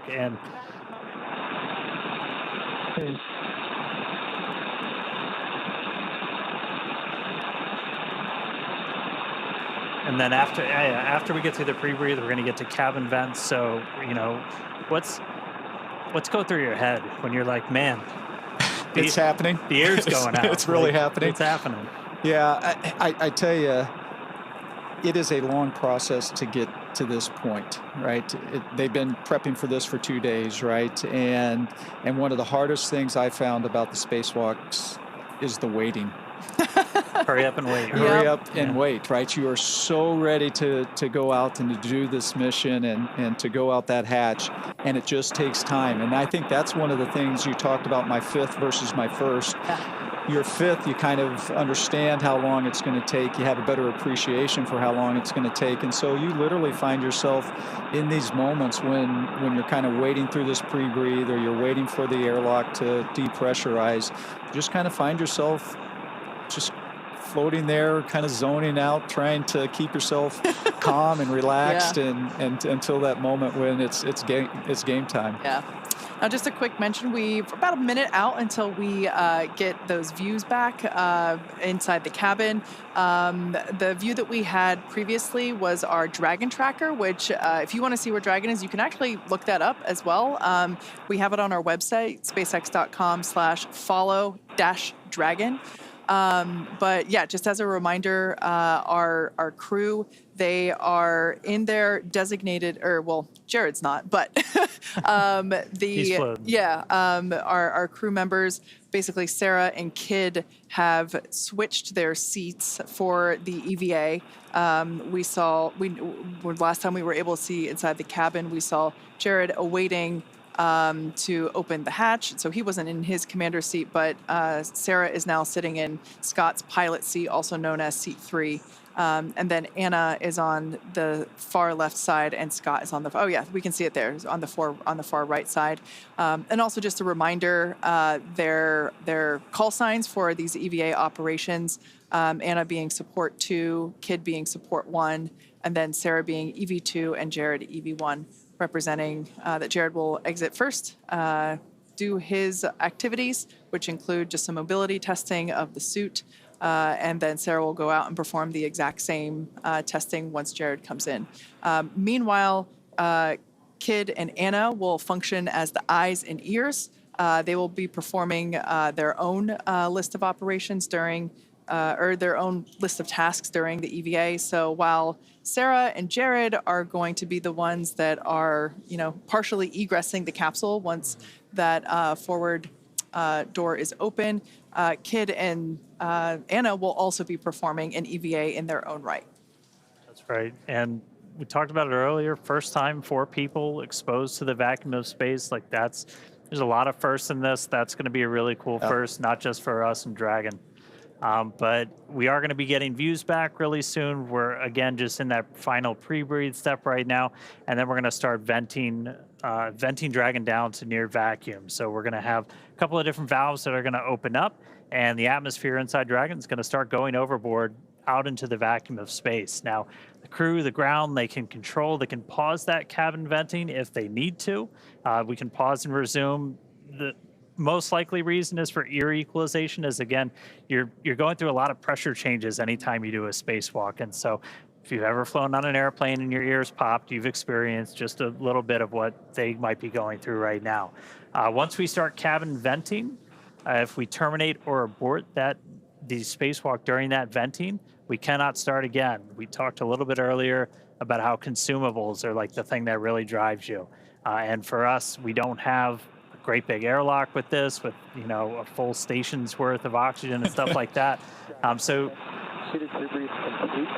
Confirm pre-rest for venting at pre-breathe complete.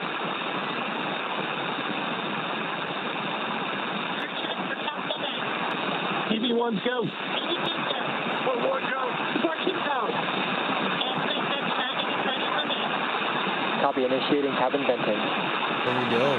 That is great news. Exciting. So that breathing of increase, that pre-breathe where they were breathing increased oxygen, we just heard that they're good. They all 4 crew members gave the go. So now we're gonna vent the cabin.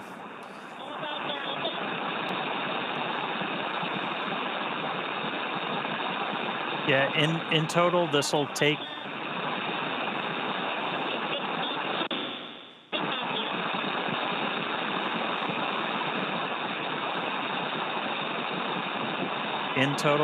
about 8 minutes, and you can, the graphics you see on your screen, that's live telemetry, everybody. So you can see the pressure inside Dragon starting to tick down. You're going to see the suit pressure tick down as well, is what we're really trying to maintain is a pressure differential. And so with these suits, we're going to be hovering right around 5 or so. You might see about 4.9 to 5.1, 5.2. It'll be about 4.9, and then we'll probably see it go up a little bit when they reinitiate the secondary flow for cooling. Copy 7. Yeah, Dan, and you talked about that, about 5 psi is what the suit will be. We're actually a little bit lower in the EMU. Yeah. And so we've talked a lot about mobility. That difference between we're at 4.2 and they're going to be at 5, it can actually make quite a bit of difference just in how hard it can be to move the suit around, et cetera. Yeah, this crew got to, and that's something we can simulate, you know, in a vacuum chamber or even just in 14.7. You can simulate that differential pressure. Getting calls from the crew. They're monitoring along. EV1 good.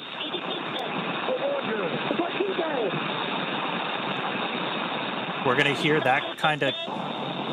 We're going to hear that chorus pretty frequently, where you do those kind of frequent, almost like check-ins. And I know you guys did something kind of similar where like you would have to pause and, you know, check your gloves, that kind of stuff. We did. I will tell you, one of the interesting things watching this live right now, the difference is how quickly the depressurization is happening here versus what my experience was. And so you talked about being able to clear your ears and all that. You're not giving a lot of time for your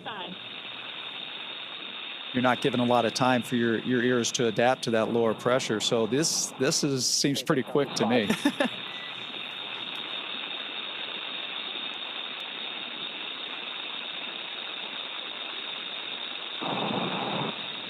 Yeah, breaking new ground with this, new suits, new operations for everything. We're at about 4.5. We're going to see that tick down. It's going to get down to just under 1. And it's not going to go all the way down. And then what we'll actually see is we've got a capability to open the hatch automatically. We've got a motor in it, but Jared's actually going to unlatch it, and he's going to give it a little tug to kind of break the seal, any of the kind of the stiction in the hatch itself. And that's going to kind of take the capsule down to its final vent before Sarah, who's at the displays, she's going to command the hatch to actually open. Yeah. That's a good point. And, you know, there will be slightly more pressure inside the capsule, so really just helping. 4 psi, seat pressures look good. SpaceX copies 4. So Jared really can't open the hatch all in one fluid motion, so we will see him release that pressure slightly before being able to open it completely. And I think one of the important things, you guys, I think I talked earlier about you put some more restraint devices inside the capsule from when I flew on it. And that's extremely important because there's going to be some force that Jared's going to have to be pulling down on, and he needs to be able to anchor his feet somehow. Otherwise, he's going to pull and it's not going to go anywhere. And so the new restraint devices in there, we're going to see how important that's going to become here when he tries to open that hatch. Yeah. Yeah, that's one of the things that's why we have Skywalker out there. We've talked about how kind of similar to Gemini when they were first kind of stressing their legs, but important to remember we've got that 50 or 60 years of spaceflight history that we're able to draw on. These are new suits. This is a new operation. This is to, you know, work out all the kinks and really test this for the first time. But we're going into this with a whole lot more information than they had back then. We know you need handrails or it's going to get real hard real quick. That's right. That's right. Yep. We did also hear Dragon's moving into its EVA orientation. Essentially, we're going to point the trunk at the sun under 3 psi.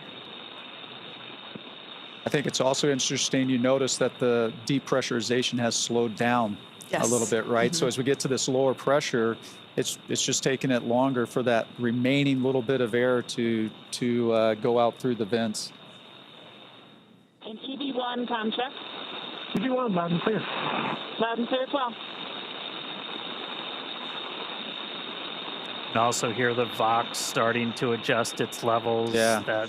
That flow of oxygen has not stopped, but the microphone's kind of adjusted and it's getting a little bit clearer. And yeah, keep an ear out. You might hear their voices start to like tenor down a little bit.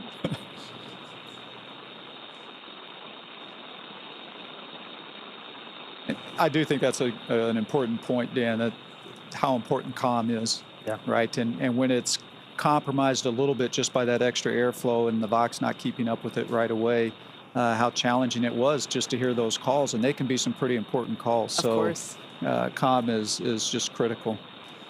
We can see Dragon capsule now approaching close to 2 psia.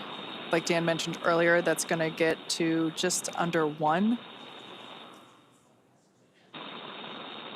It's incredible to think that, you know, the Dragon capsule in all of its power and glory and awesomeness, the new capsule is around their bodies, right? Yeah. That is Yeah. what is going to protect them from the vacuum of space. And, you know, just seeing how, even though it's puffed up and we know that it's, you know, holding that pressure, it still looks so cool, for Yeah. lack of a better word. EV1's good. EV2's good. Oh, we're good. Supply 2 dead.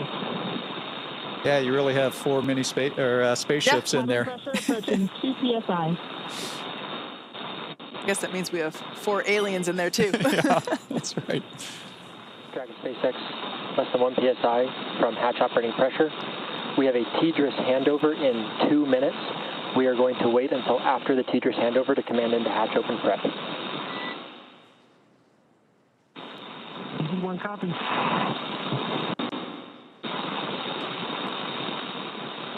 And So- yeah, I think you heard that, the TDRS handover. So there's going to be a short period of time there where they're out of comm, and it's kind of interesting because we're at a very critical phase Yeah.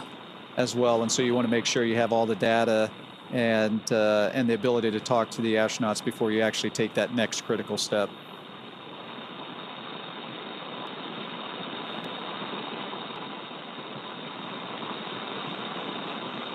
We'll see it.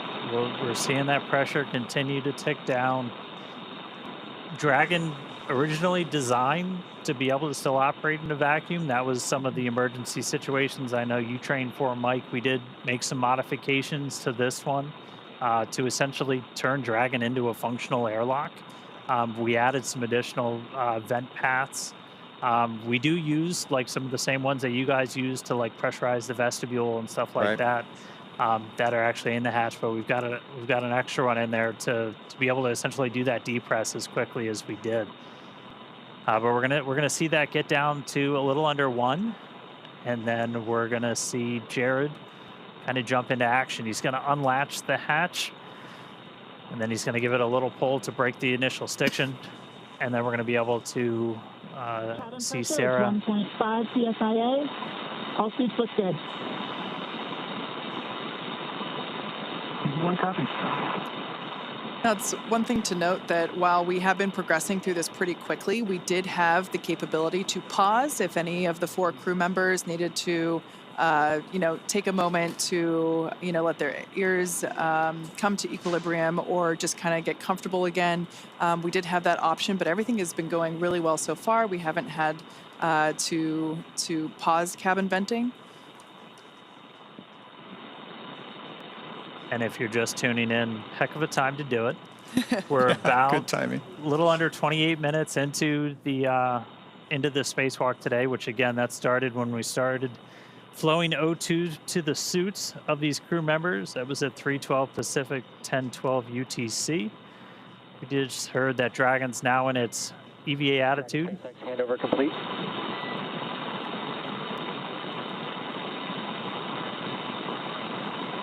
So again, we've got Dragon's trunk pointing towards And the we are with sun. you on board, watching through the cross view.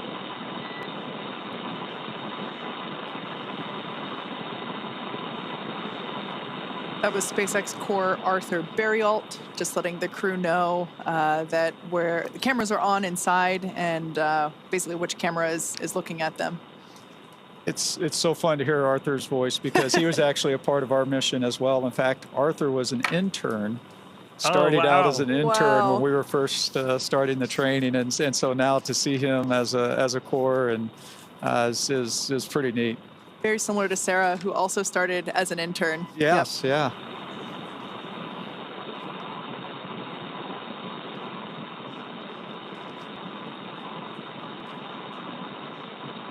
All right, we're coming up on 1 psi. You saw the light change a little bit through that window as we're in our EVA position, trunk facing the sun. That's going to help us with thermal.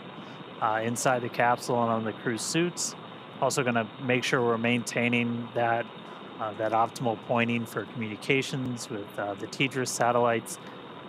Once the hatch is open, we're going to disable any of the Draco thrusters that point forward, because you don't want thrusters firing off when a crew member's outside.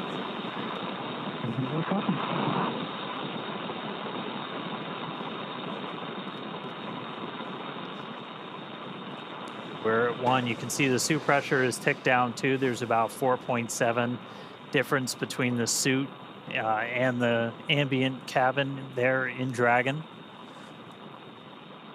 That umbilical that you see there just to the side of Jared, that will continue to flow the air into his suit as well as provide telemetry and communications connection.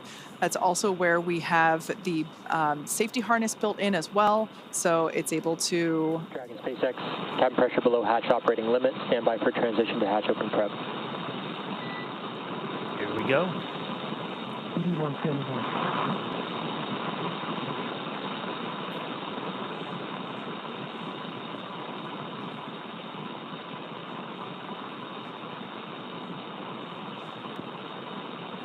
Mike, did you get to open the hatch? I did. Yes. Yeah. When you go out as EVA hatch open front.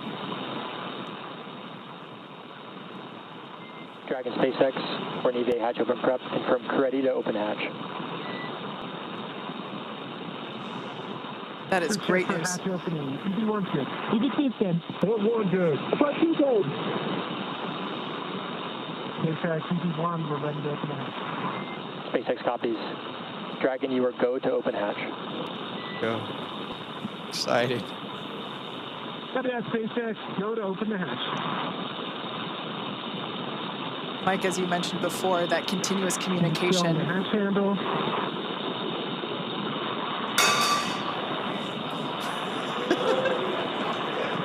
As you can hear, we do have a crowd gathering outside of Mission Control here in Hawthorne. In their excitement, somebody dropped a cup.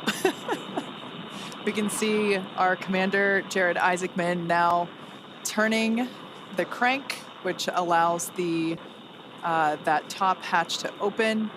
We'll see him give it a pretty heavy... EV1, hatch is visually indicating open. SpaceX copies. Stand by.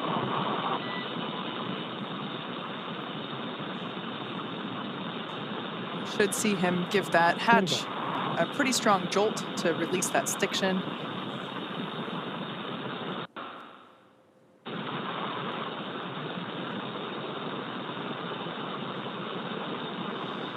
Hatch is now unlatched.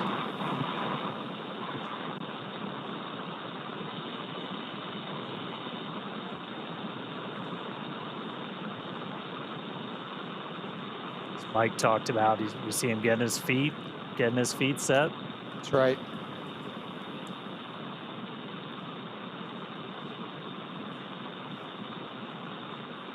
Dan, you'd asked if I'd gotten open the hatch. So when you go out as EV1, just like Jared here as EV1, that's typically the role for you is to open that hatch. And you guys have to draw straws, fight over who gets. It's exciting. It is. It's very exciting. Yeah. Now, for those of you that have just recently joined, as you can see, we have successfully depressurized the Dragon capsule down to 0 PSIA. You see that in the bottom left-hand side, bottom left corner of your screen.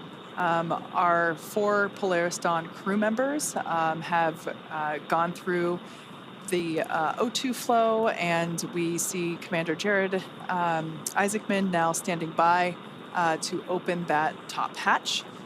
The nose cone is already open. It opened just shortly after the crew got into orbit. So, Dragon SpaceX target pressure reached.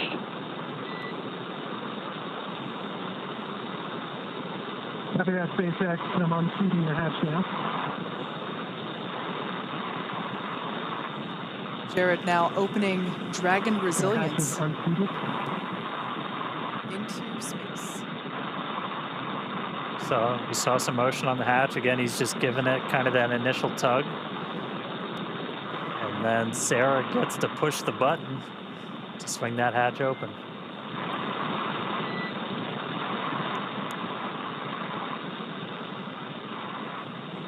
Much more movement there on the forward hatch.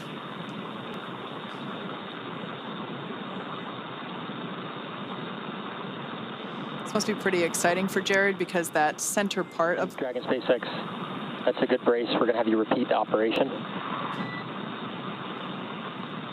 center of the hatch actually has a window. SpaceX, the hatch is unseated. Copy. Let's give it another pull. The hatch is several inches inside its OCD light. Copy. We see it.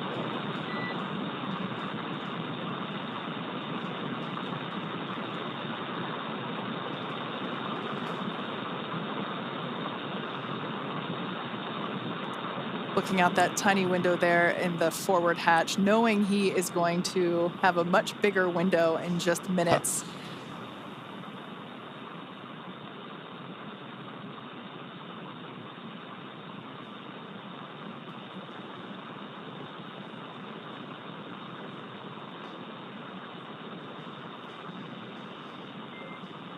Dragon SpaceX vent complete. EV1 return to seat. And EV1 copies, transitioning back under the display.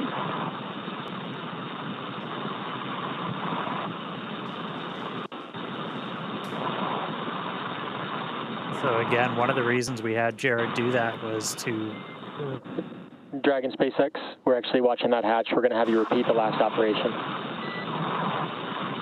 Sounds like they're going to have him repeat them. One of the reasons we're doing that is just to kind of vent any of that residual atmosphere. Up from under the display. And EV1, you are go for manual hatch open. Sounds like we got our first audible of the day. As we said, that we can open the hatch. Opening the hatch manually. We could open the hatch. We could open the hatch automatically, or we can do it manually. And so they just gave Jared the go to open that hatch manually. So we just went out of ground station reach, so we'll get the views back. Wow. We'll get the views back real shortly, and then the hatch will hopefully get we'll open. see a hatch open. And hopefully we see it. Yeah, hopefully we see a hatch open. The hatch is open. SpaceX copies. Hatch open. That is fantastic news for those that... SpaceX EV1, I'm looking at the seals. Initial view looks pretty good. I don't see any bulges or indentations. Copy on hatch seal report.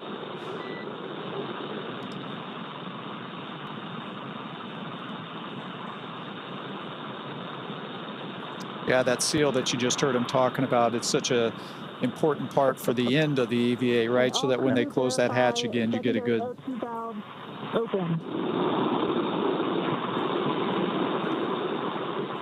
Get a good seal of the hatch.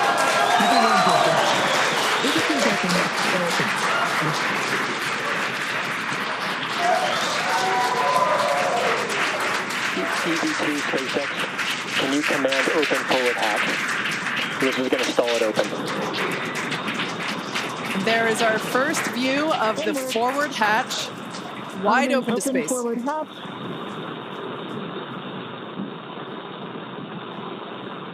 Execute.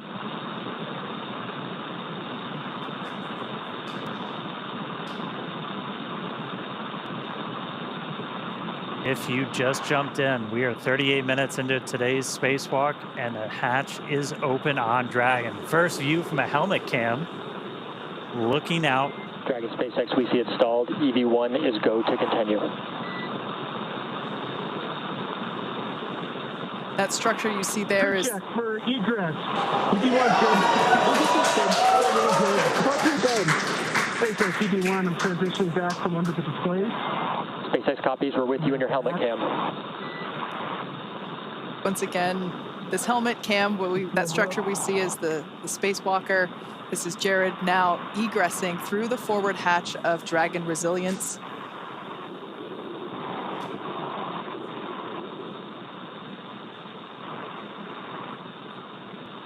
These are the first views of the first ever commercial spacewalk.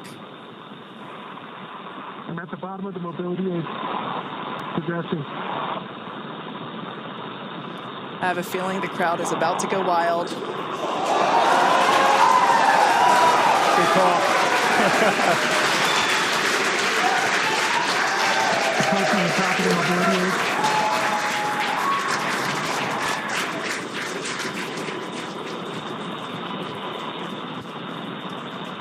SpaceX. Back at home, we all have a lot of work to do, but from here, Earth sure looks like a perfect world. All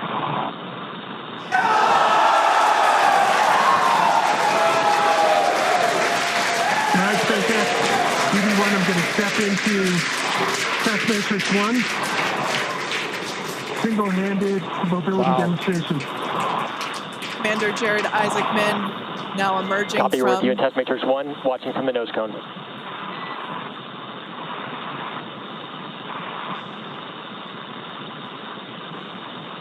Up, down, left, and right are 3s.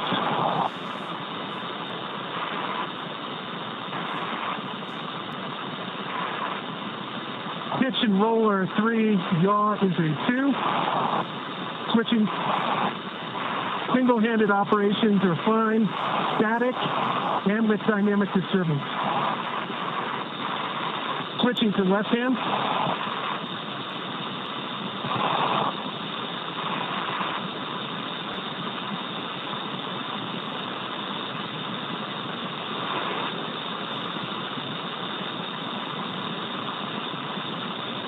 Up, down, left, and right are 3s, maybe a 2.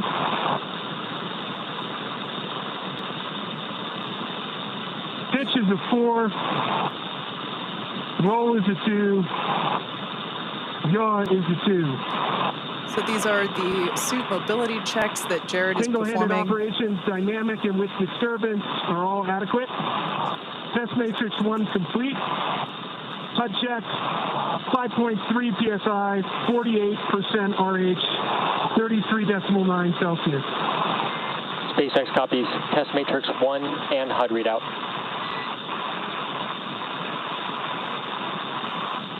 Crew ops check, EV1's good. EV2's good. Port 1 good. Port 2 good. Okay, stepping into vertical translation. We're going to start with the horizontal bars.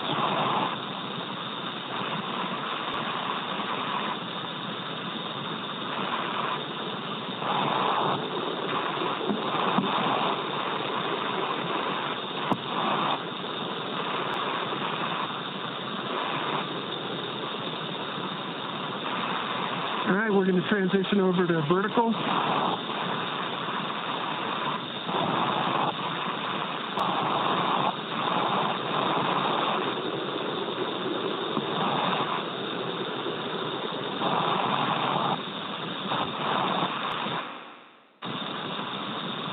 I'd say vertical and horizontal are equally workable, slight least favors horizontal. I'm going to do a max reach. Left hand's at the top of the mobility aid. At the midpoint. You have good video?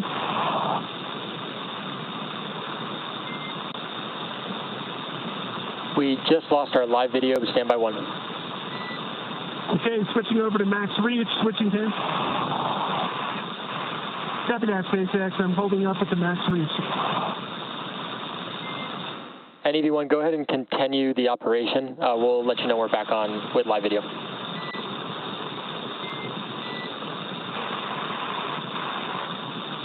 Copy that. And for your awareness, max reach, left aid, and the mid bar. And that's test matrix 2 is complete. HUD readout, 5.3 psi, 33.9 Celsius, 50% RH. Copy, test matrix complete and HUD readout. Crew op check, EV1's good. EV2's good. We're good. Port 2 good. Stepping into test matrix 3, hands-free demonstration. EV1 SpaceX for ingress time. Go, SpaceX. Recommended ingress time of O2 flow plus 47 minutes. Copy that. Ingress time, 7 minutes. And Dragon, we're back on live video from the nose cone. Copy that, SpaceX.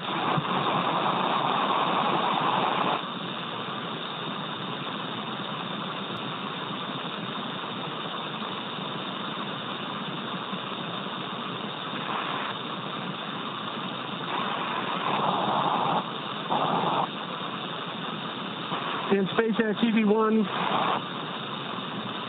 I would say the hands-free demonstration is very comparable to the trainer in terms of the foot restraints.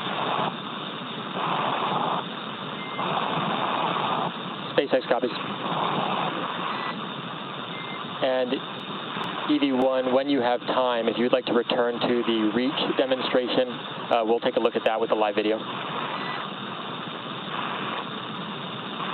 Copy that. Test matrix 3 is complete. The HUD readout is 5.3 psi, 47% RH, 33.8 Celsius, and stepping back into max reach. Copy test matrix 3. And as you can see, top of the mobility aid. And let's get a quick crew ops check. EV1's good. EV2's good. I'm good. 4-2's good. Copy that. Okay, max reach, whether it's left or right hand, seems to be about the same. Top of the mobility aid, and then the mid-rung. Copy, we see it. Checking up from the bottom.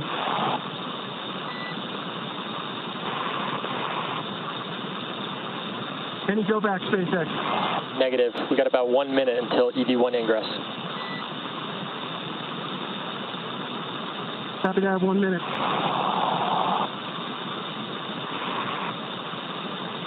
It's gorgeous.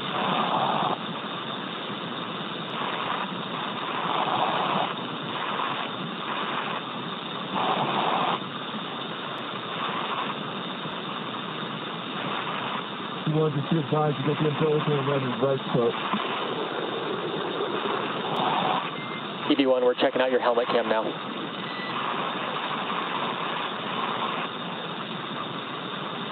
Well, I'm checking out your nose cone right now. And looks pretty good. Copy, we'll return to nose cone. See you looking at us.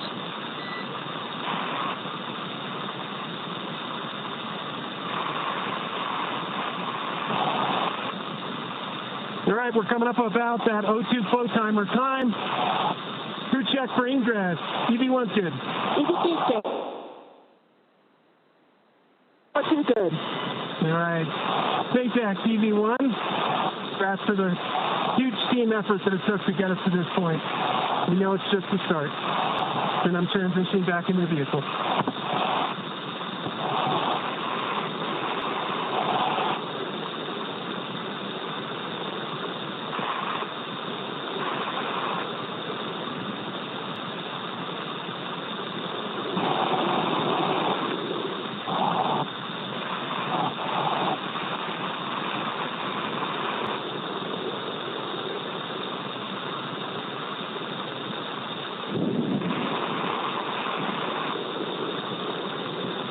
And SpaceX EV1, just taking a quick look here at the hatch shields.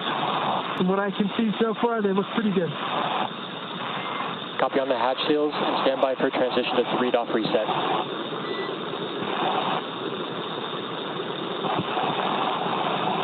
Copy that, SpaceX. Good.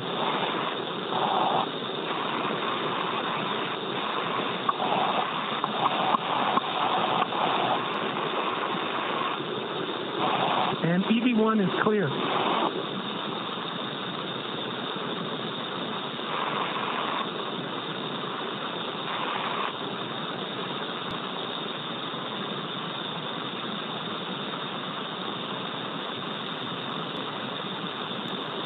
All right, so Jared back inside.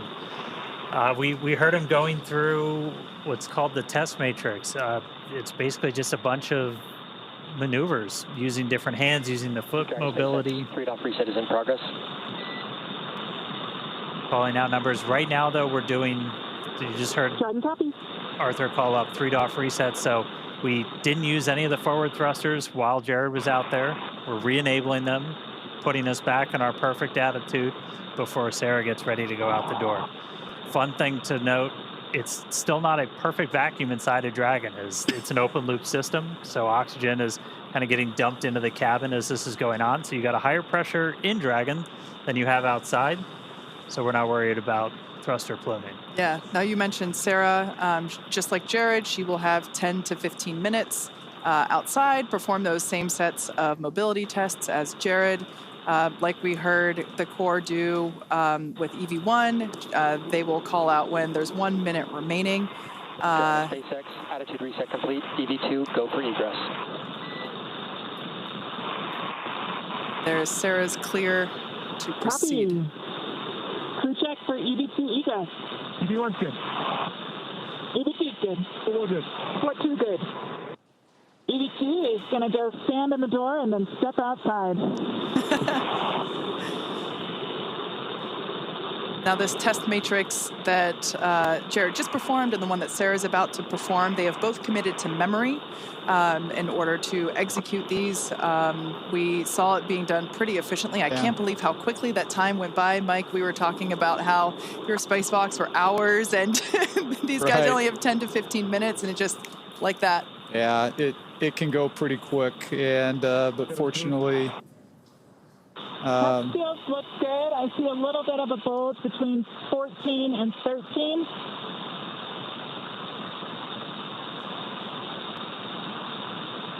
so you're hearing Sarah call out some more of the seal check there as she's exiting out.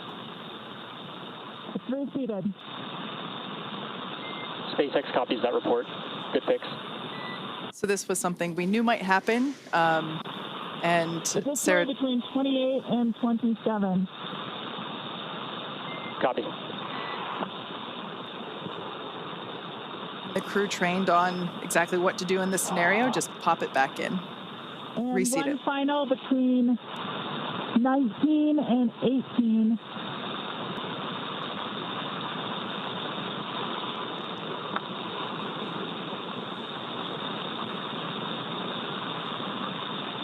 That might be best reseated with hatch closure.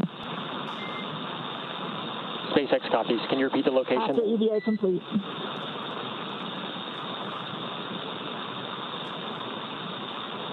Between 19 and 18. All right, copy. I'll track that and ask again when you're ingress. Copy.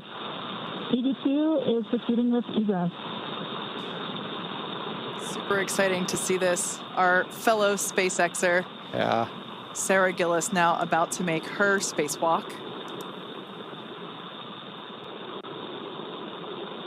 EV1, I'm going to hand this back to you.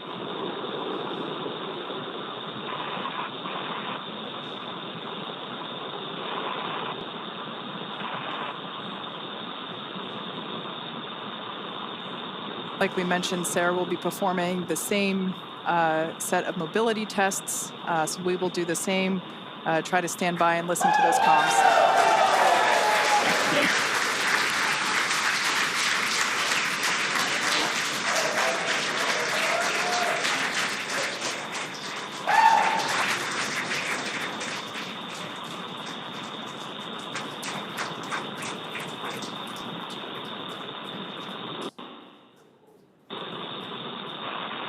I mean, I said it before, a lot of us work here because we want to do this. All right, stepping into test matrix 1 for single-handed mobility. Really cool to see one of our own out there. That's awesome.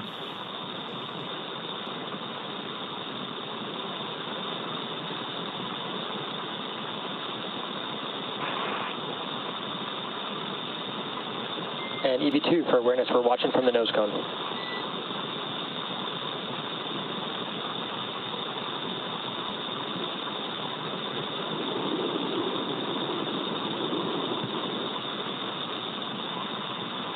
And copy all.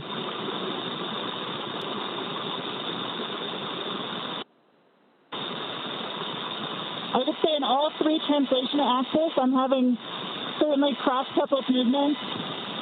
Forward, back, I am inducing a bit of a roll.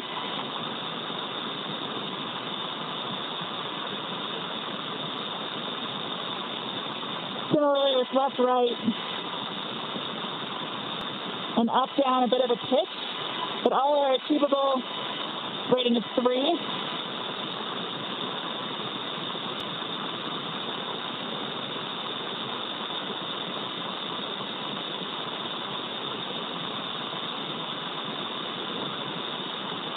Yaw is a 3.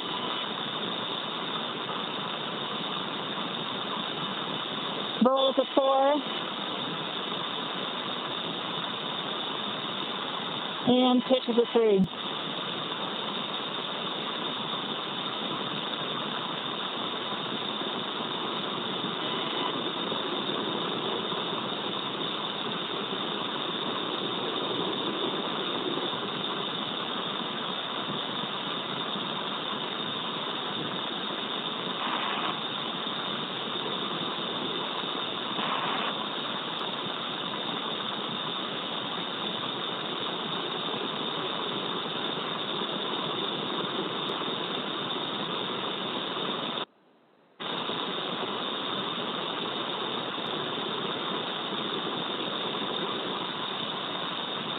Send source to left hand. Stepping into vertical translation. SpaceX copies. And EV2 for awareness, we're tracking an ingress time at O2 flow, 5-9 minutes. Copy, 5-9 minutes.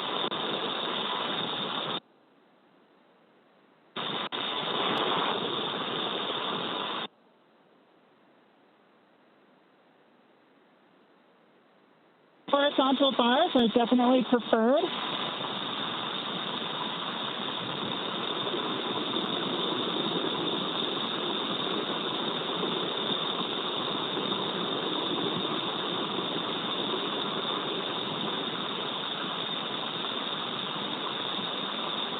And I'm adequately able to stabilize my body with single-hand disturbances.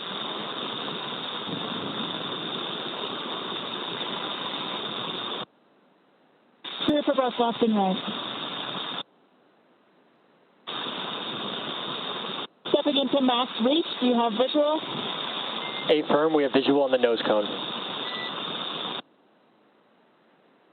Copy from bar 4 to bar 2, from top down.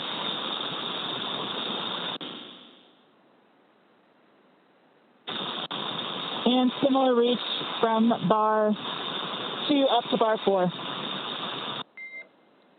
SpaceX copies reach. And EVA test matrix 1 complete. Seat pressure 5.25, 33.8 Celsius, 37% humidity. SpaceX copies HUD readout and test matrix 1 complete.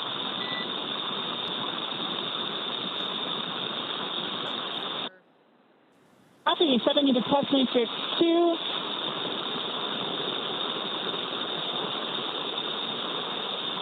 Like we mentioned before, views going in and out due to those ground station coverage gaps. Yeah, we comms are some of the same. Comms are through satellites, but we've got ground stations for video on Dragon. As you can see in the tracker, we just flew over New Zealand. We're about to go right over the middle of the Pacific. No ground stations in the middle of the Pacific. Forward are actually pretty good.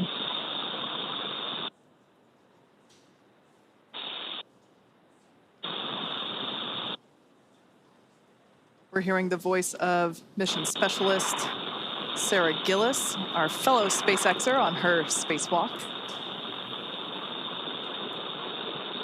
She's got about a minute left, and then she's going to start heading inside. And SpaceX with a little more work, they can actually get between almost bar 1 and bar 4 on max reach. SpaceX copies.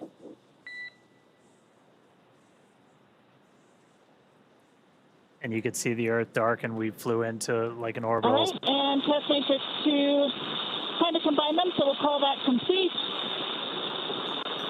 Seat pressure 5.27, 38% humidity, 33.7 Celsius.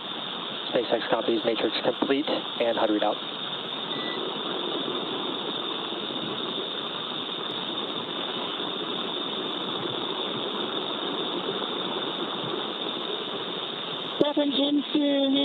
demo.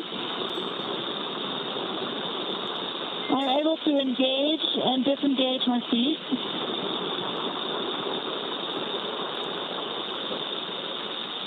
Copy that, EV2. And once you are able to engage, disengage, we'll actually have you start ingress. We're just over 5-9 minutes O2 flow.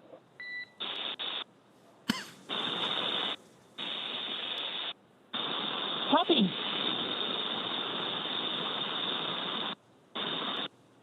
With that, EV2 is proceeding with ingress. Pre-check for ingress. EV1's good. EV2's good. Good. Poteet good. Copy. Coming on in.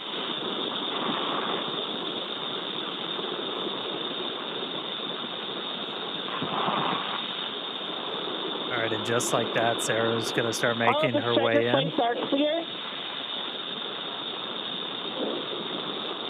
Check those hatch seals again. SpaceX copies on striker plates. And EV2, I have one more ask for the hatch, if you can check that out as well when ready to copy.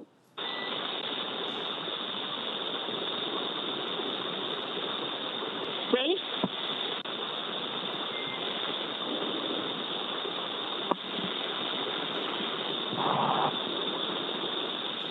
Right, and Ready, copy. Copy. And EV2, what I'll have you do is, when you ingress, can you get eyes on the hatch handle mechanism and see if the handle has been stowed in the do not stow window, and report if you can see that?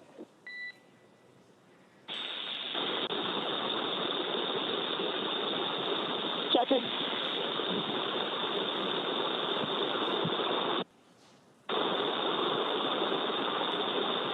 I think it's just outside. Copy, just outside. Thank you. Just outside the range.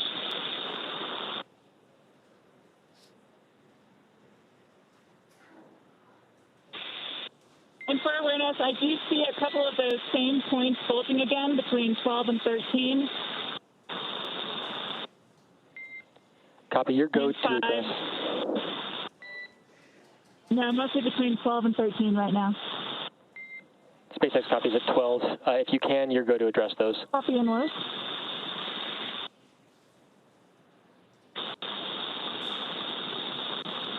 These numbers being called out represent the location around.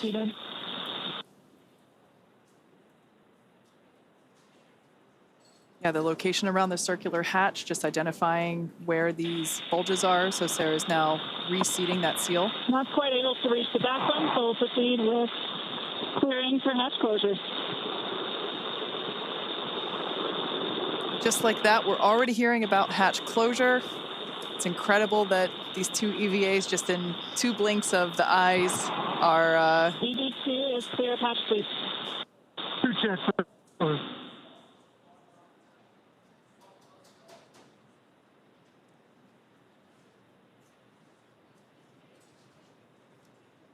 On your screen there is SpaceX Core, or Crew Operations and Resource Engineer. On duty tonight is Arthur Berrialt. This is the voice to the crew throughout their operations. Of course, you know, everyone has to sleep, so we have different shifts for Core. But Mike, your time in Dragon. Driving close. You're good? Copy. Deploying handle.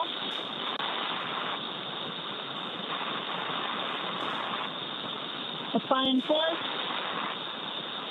And closing.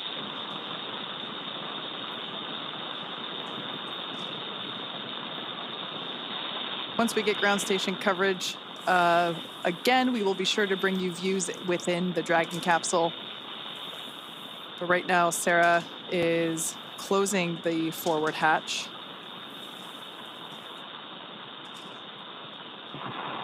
It sounds like we might give the motor a try. You confirm the hatch is visually indicating closed? And hatch is verified latch. Okay, command and EVA hatch closed.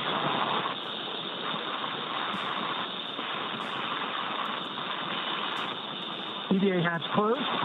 All Dracos enabled.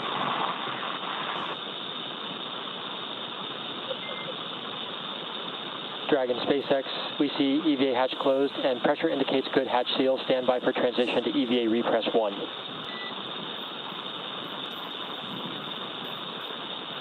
And EV1 copies. Everyone check secondary O2 valves closed. Copy. We're going to support one object. EV1 closed. EV2 closed. O1 closed. 14 closed.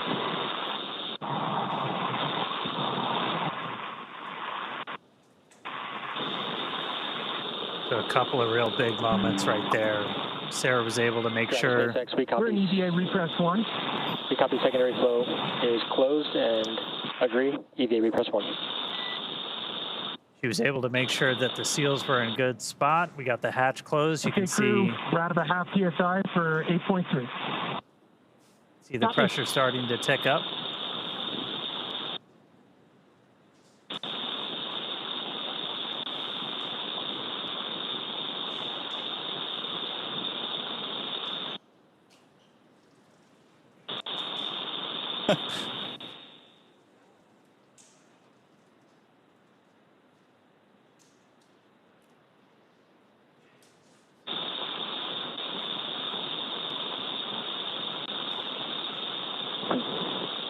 Just a final confirmation. Everyone confirm secondary O2 valves are closed.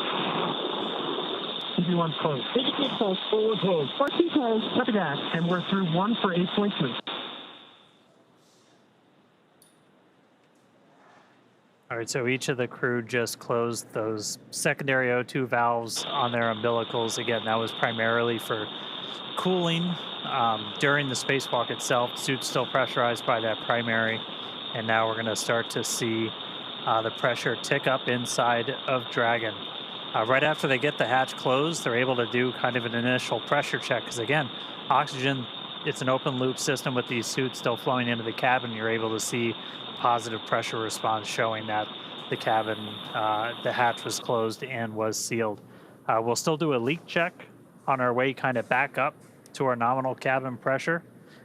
So we're going to continue ticking up until we're about 8.3 psi, and then we're going to transition into the second phase of our repress. Really the difference between repress 1, repress 2 is how frequently we're injecting atmosphere, as kind of the repress is also pretty unique with Dragon.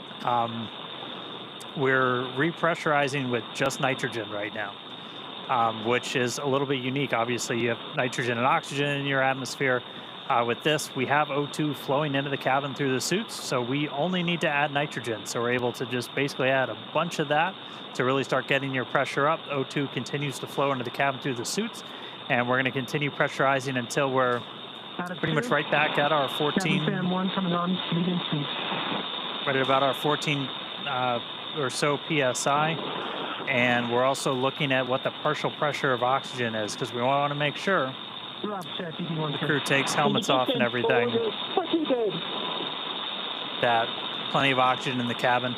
And then we're going to change that injection rate to just help with the mixing. Is microgravity, everything's harder, everything's on hard mode, and you don't just have natural convection. So like, I mean, space station, I think I've heard it a bunch of times, Mike, like you just constant noise of fans. That's right. Almost.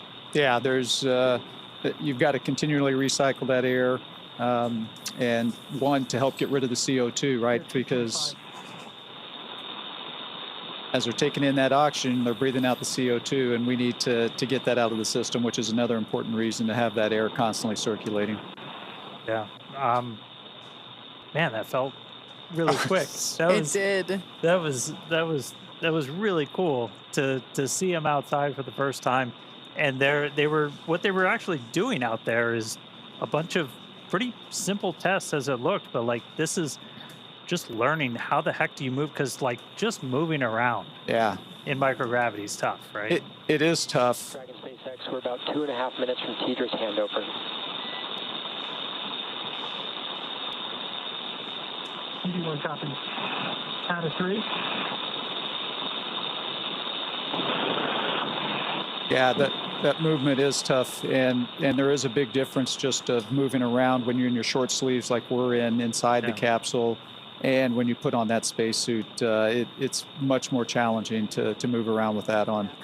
Yeah, and what they were really doing was just kind of like you put your hand on Skywalker, and then you're changing your pitch, you're doing translation up and down and everything. And then the one that I think is kind of cool is max reach, because like just going like that is, you know, not easy. Yeah, and I think one of the other things I thought was interesting is you heard, I think it was Sarah, talk about the horizontal rail versus the vertical and how much easier that was for her to grab onto or utilize versus the vertical one. So simple things like that, you know, for us, it not a big deal. Yeah. But out there in the vacuum and in the microgravity environment, it does become a much bigger deal. And you know, Dan and I, we've never been in space, so we certainly appreciate all of your expertise that you'd be able to share with us throughout this morning's operations and contributing your 2 cents. Yeah, no, thank you. It was great to be here. Just an incredible moment, not only for the Polaris Dawn, for all of SpaceX, and really for humanity, because it's just one of those small steps that's taken us that much closer to being that interplanetary species. So thank you very much for having me around. Our pleasure. Awesome. You're welcome back anytime. Excellent. All right. Good to see you, Hopper. Yeah. Thanks. Bye-bye. All right, so repress is continuing. We're a little over 4 PSI right now. Again, we're going to keep that going up until we're a little over 8, and then we're going to change our repress rate. We're basically just going to be injecting nitrogen for shorter periods of time. That's just going to help that atmosphere mix as we get the crew kind of back up to their normal cabin atmosphere that they haven't actually been at for the last couple of days, because we started this whole process like right after we got on orbit. Yeah, it was almost like we launched them and gave them 2 seconds to acclimate and enjoy their cute 0G indicator, and immediately stepped into the pre-breathe in order to prepare for today's activity. And really, like you said, let them acclimate and let their bodies adjust. And, you know, the success of that really was demonstrated today by the fact that we were able to step through all of the steps today without having to take the optional and available breaks to allow the crew members to adjust during... Oh, sorry, I thought we were going to get something there. Yeah, that we're box getting coming in. the TDRS in and out, so like we'll get it back. But. So yeah, just the fact that the all 4 crew members were able to just go right along and didn't have to pause as the option was available, I think it's a testament to the preparation that they did before and during. Garage check, EV1 good. EV2 good. 4 good. Part 2 good. Just heard a quick check-in from them, so we're going to keep counting the PSI up until we get to about 8. We are going to do another leak check on the way up to our nominal cabin pressure. As you introduce atmosphere, you're introducing temperature changes, not just pressure changes, and so we'll get to a nice, pretty stable point when we're at 8, and then we'll let it hang out there for a couple of minutes. Let the thermals kind of cancel out. That'll take about 5 minutes to do that. This obviously has to be done to make sure we've got a really tight seal with that hatch, as before we let crew get out of their seats, move about the cabin, anything like that, want to make sure Dragon is fully recovered. This is, we just use Dragon as an airlock. Yeah, and actually the info that you were talking about, you see it there on your screen live with that telemetry there in the bottom left and bottom right hand corners. We can see the Dragon capsule and the suit pressures continuing to rise. It is incredible that we've only been in the EVA for 1 hour and 13 minutes. It flew by so quickly. 6 on cabin pressure, approaching 1 PSI on PPO2. I'm sure for Jared and Sarah, it flew by even quicker. Yeah.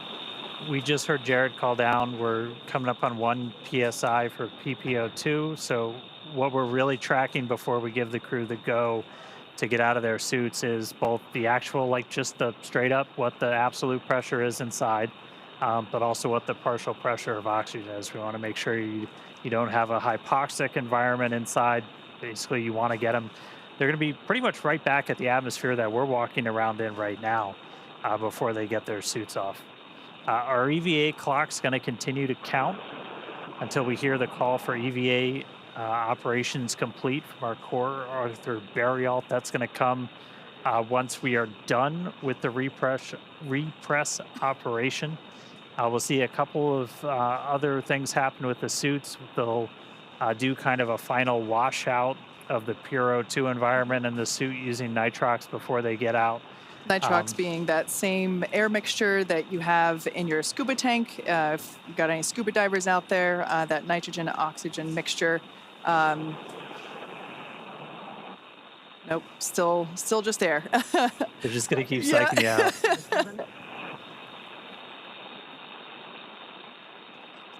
Should hopefully be getting video back from ground stations. SpaceX, passing 7. Stand by for transition to repress 2 at 8.3. Okay, copy that, SpaceX. We're following along. Repress 2 at 8.3.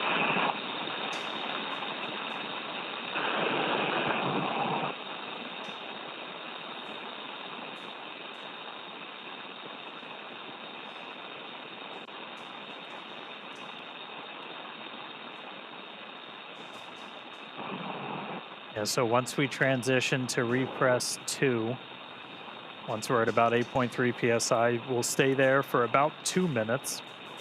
And then once the cabin gets up to 9, we're going to pause the repress and we're going to do a cabin leak check. This is another kind of critical check. We did the initial one after they closed the hatch, where you're able to do just kind of a, let's look at the pressure. Is it increasing at the rate we expect inside Dragon? Yes, it is.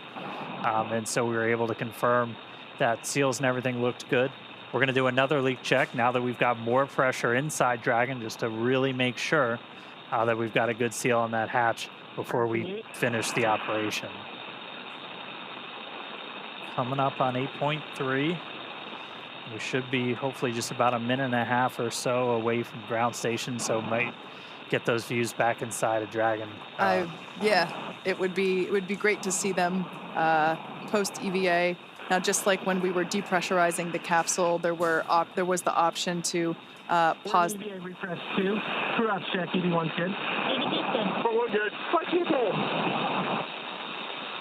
And yeah, that comms that we're hearing. About a half PSI before we get to the leak check.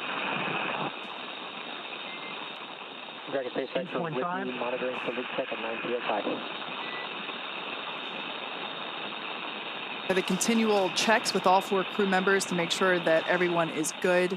If the answer to one of those checks was no, there would be an option in this repress sequence to pause, possibly to reduce the, allow for air pressure equalization. But again, just like the way that we depressurized, now this repress, it seems to be going really smoothly. Yeah, we're just about at 9. I'm going to say we're almost there, and then it's going to tick up. But we're going to pause at 9. We're going to do another cabin leak check. So we should hear that momentarily. All right, we're in EVA repress 2. Stop.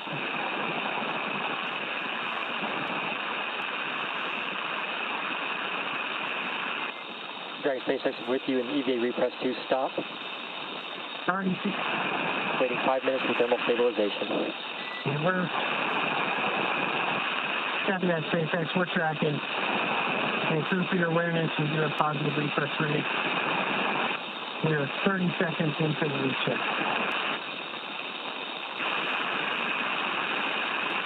Like we mentioned earlier, right now this repress is being done with nitrogen.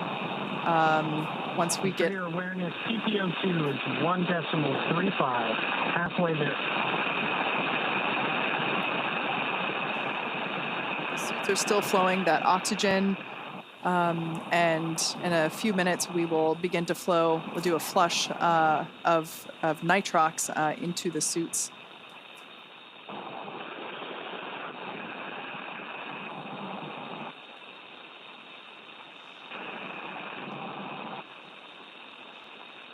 All right, we got our views back. There they are. It's a little sad to see that forward hatch closed again. It's got to be really hard when they tell you it's time to go back in. Yeah. Just one more minute. Yep. It reminds me of when I was a kid swimming in the pool. You know, time to get out. Just one more minute. I mean, it speaks to the professionalism for Jared, for Sarah, for the whole crew, really. Like that's got to be, this is something they've been training for years. And it's got to be really hard not to go for those, that extra 30 seconds, but they're true professionals. Yep. They know there's a timeline. 2 minutes into this 8-minute leak check. Cross check. One good. One good. Two good. PPO2 just passed 1.5.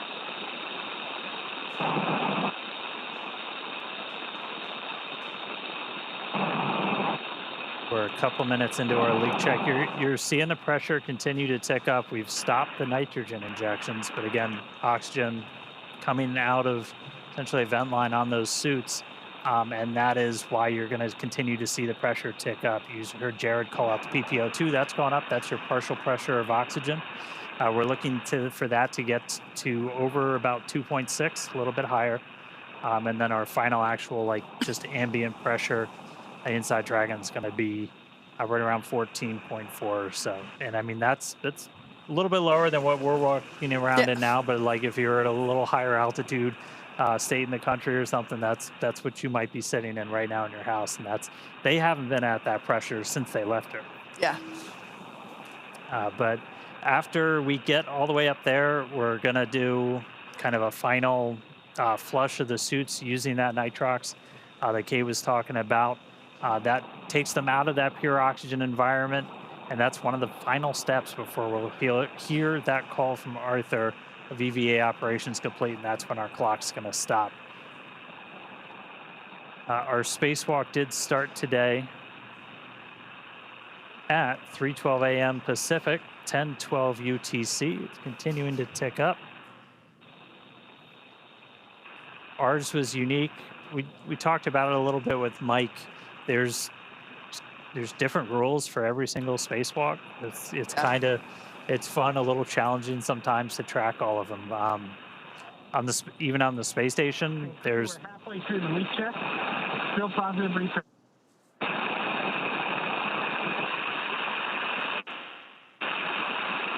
We're about halfway through the leak check, so we got about 4-ish minutes left.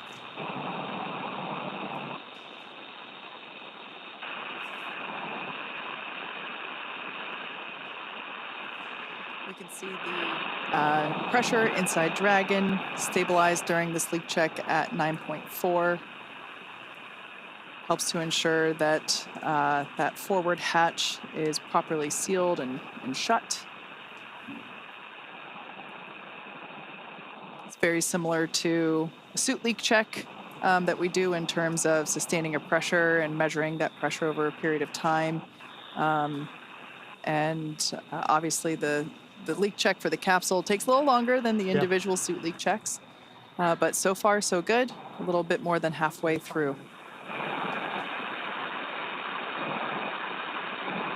Yeah, bigger volume. Check evaluation period start 3 minutes. All right, so we hit. Copy that, SpaceX. We're tracking. We hit essentially a thermal stabilization. So again, this is the fun. I think it's chemistry. I'm not sure, but as you're raising the pressure, you're changing the thermal environment inside the cabin, so temperature goes up. Your temperature goes up, your pressure can go up. So you wait for all of that to kind of equalize, and once that gets at a steady state, you can do a real no-kidding pressure check on this hatch. And so we're underway with that. That's going to take a couple of minutes, and then we'll hear the results, and then look to resume with the repress. It'll slow down a little bit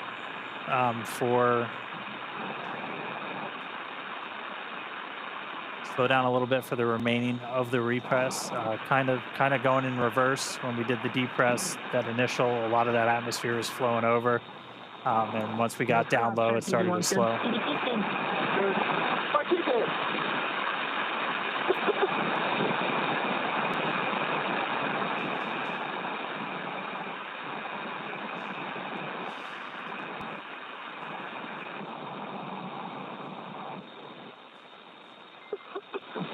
Really enjoying these in-cabin views. Everyone. Dragon SpaceX for awareness. This leak check is looking good so far, but we're still going to wait the full 8 minutes. Yeah, copy that, SpaceX. We're tracking.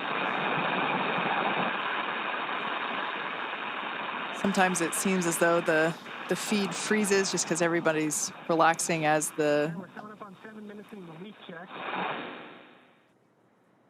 It's 9.7. PPO2 is at 2.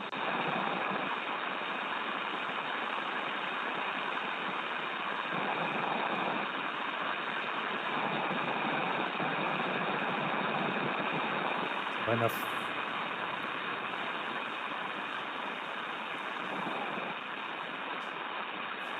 The final minute of our leak check. Reports from the ground, everything's still looking good.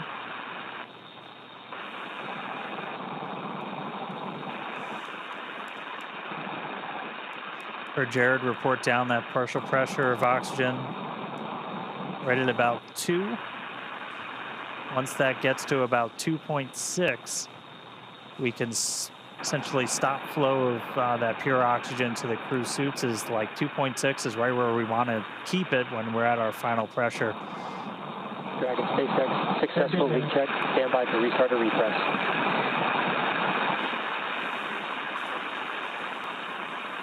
Copy that, SpaceX. We're following. Great news there. Successful leak check of the cabin. Repress 2.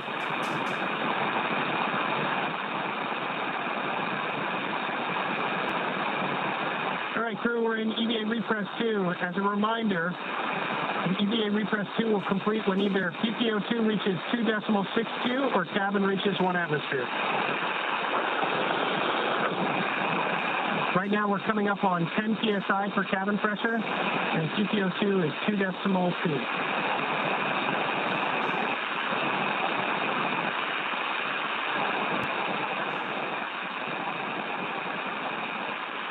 It's a really good explainer there from Jared. Again, those are the values we're looking at. We're seeing the PPO2, that partial pressure of oxygen, continue to tick up. Once that gets to about 2.62, we're going to be done flowing that pure oxygen to the suits of the crew. And then eventually we're going to get to 1 atmosphere. It's about 14.4 is our target for today.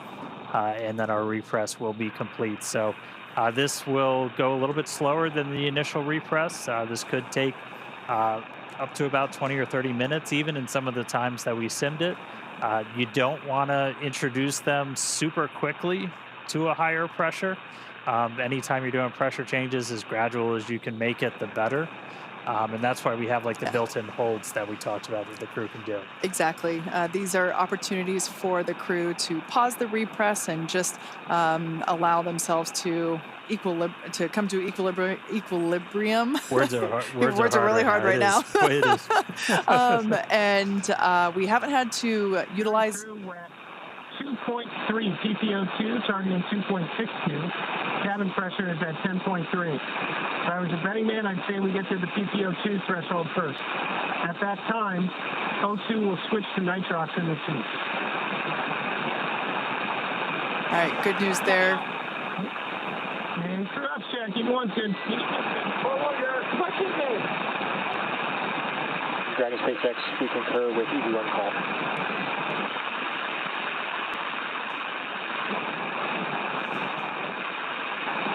Continuing to repress the cabin. We had a successful leak check, and you can follow along with the repress along with the data there at the bottom of your screen. As Jared said, we are targeting about 14 psia for cabin pressure, or when cabin PPO2, that partial pressure for O2 reaches about 2.6. So we are continuing to progress pretty well. 2.4. Cabin's 10.55. However, as Dan just said, this portion of the repress could take up to 30 minutes, just so that we're allowing the crew to acclimate along with the capsule. Really cool day so far. It was awesome to see them, out there going through the test matrix. Like, we only got to talk about it a little bit, but just some of the different tests that they were doing while they're out there. This is like fundamental. How do you do a spacewalk? Well, first of all, you use your hands a lot. And how are you going to be able to move around? This is the first time we've ever had the suit in that environment, crew. And so they had basically a checklist of like, these are the things you're going to do. And it was, use one hand and wave the other one around and see how well you can stabilize yourself. And then rate that activity on a scale of 1 to 5 and report it back to. We could hear that a little bit in the activity of, okay, I'm doing this thing. Here's the functionality of that test. Yep. Yeah, and then doing the reach test, doing the up and down, and they did it at the very end. You saw Jared go hands-free for a second, and that was we had a foot restraint in Skywalker as well. If you've ever watched a spacewalk in the space station, you've seen astronauts in the robotic arm getting flown around with just their feet strapped in. That's a pretty critical tool when you're working in microgravity, because otherwise, you go to swing the hammer and like it swings back at you. So you need something to kind of brace yourself, and a foot restraint can be really important. Yeah. It was. We also saw the helmet cam getting checked out. That was certainly a highlight for us to see what Jared was seeing. Even though at that point I think we were in the orbital night, but it was many amazing views, and it went by so quickly. Both Jared and and we're back. We got views again. SpaceX is with you. Reminder to start manual timer on nitrox to suits.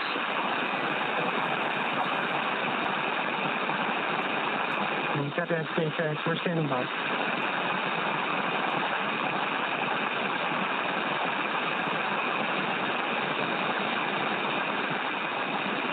There it is. Clock started.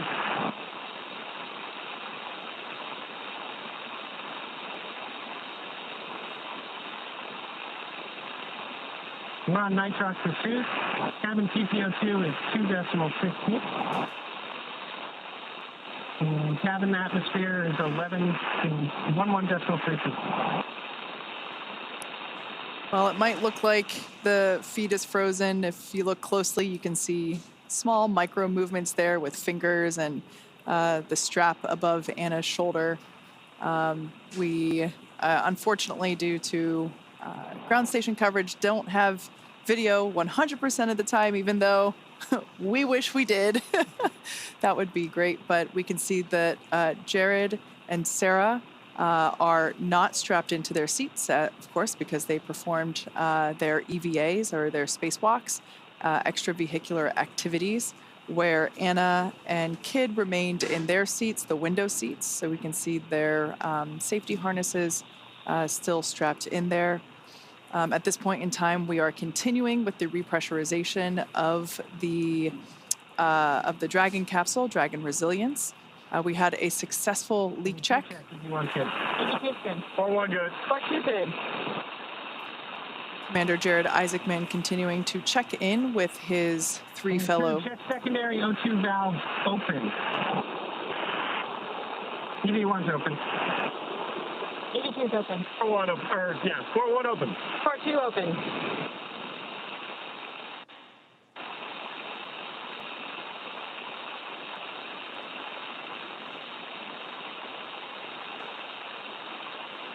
Continuing to repressurize the Dragon capsule. We're targeting about 14.1 psia for the Dragon pressure, which is the telemetry readout in the far bottom left corner of your screen.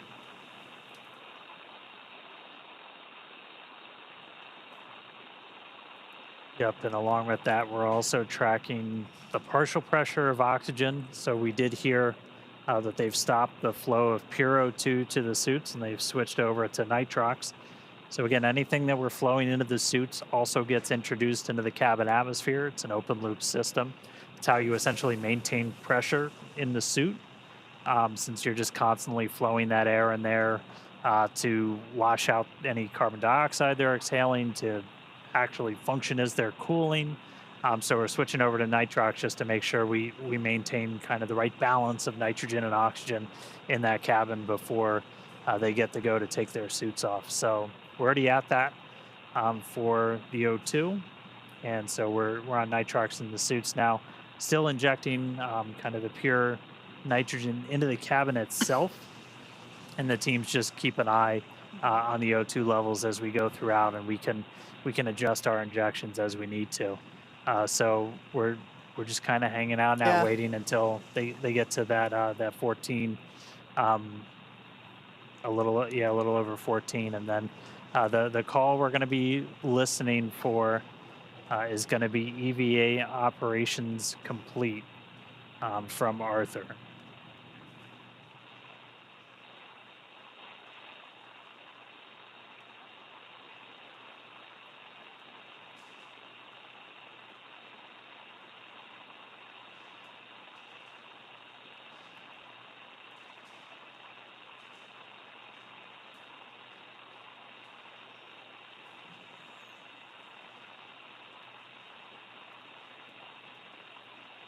We're 4 minutes into the O2 walkout.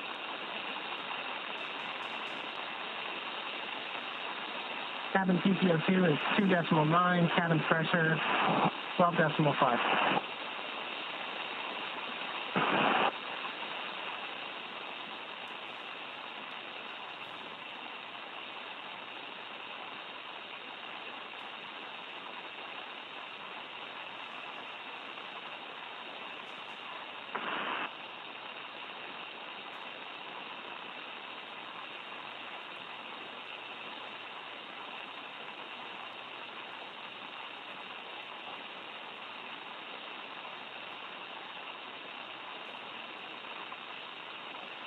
You can see the Polaris Dawn crew continuing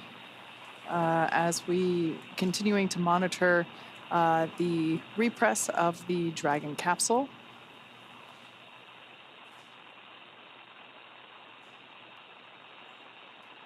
On the far left side of your screen is Mission Specialist and Medical Officer Anna Menon. To her left, or our right, is Mission Specialist Sarah Gillis.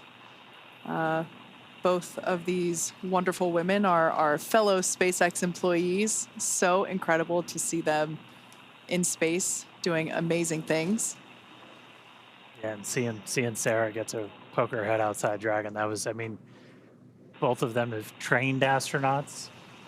They've basically gotten people ready to go do this, and it's got to just be really special to get up there and do it themselves. Incredibly. And then to the right of Sarah was Commander Jared Isaacman, who was the who performed the first EVA operation. So Jared went first, and then Sarah after him. And then on the far right-hand side of the capsule, so not this photo, but the live view inside, was Scott Poteet, prefers to go by his call sign Kid. He had the other window seat. Now, if you tuned into the launch phase of Polaris Dawn, you might recall that Scott... Period.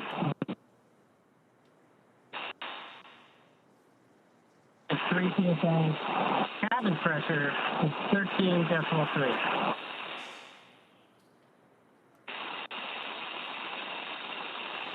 Scott is actually our Polaris Dawn pilot, so in order to enable EVA operations, he and Sarah had to swap seats.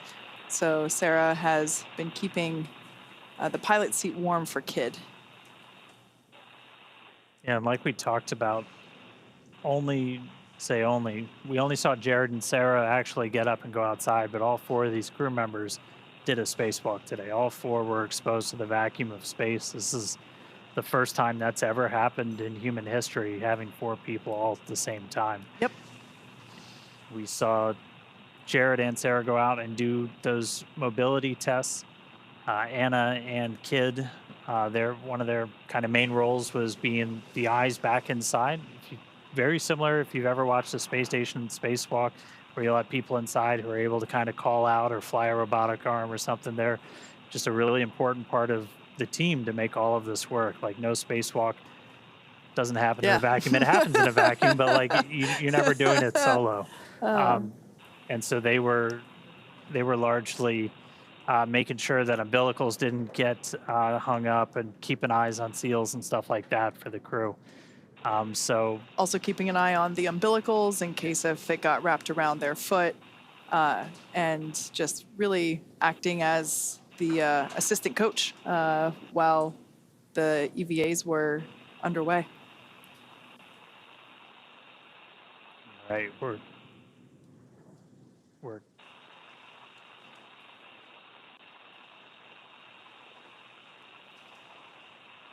coming up on 14 psi.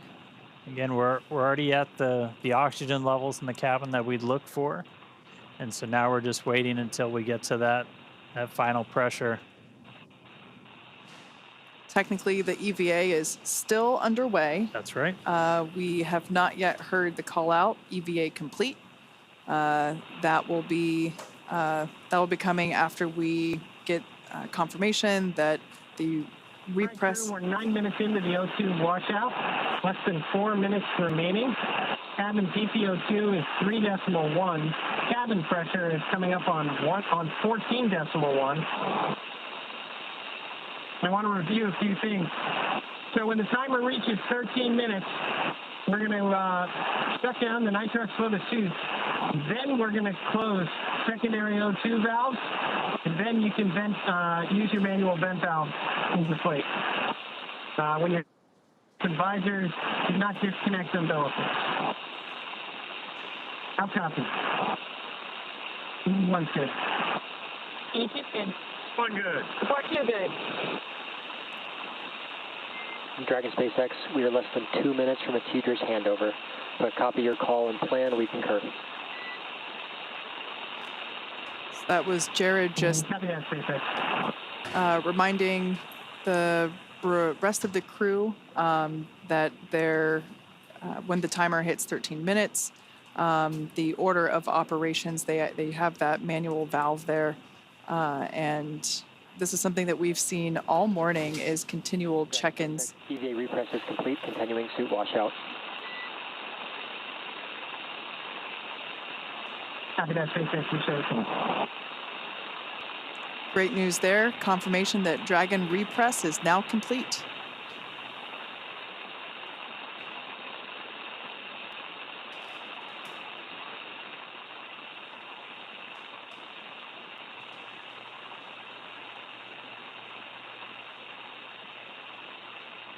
So right now we're just waiting for that final, we call it the O2 washout. So again, we've been using nitrox instead of the pure oxygen into those suits.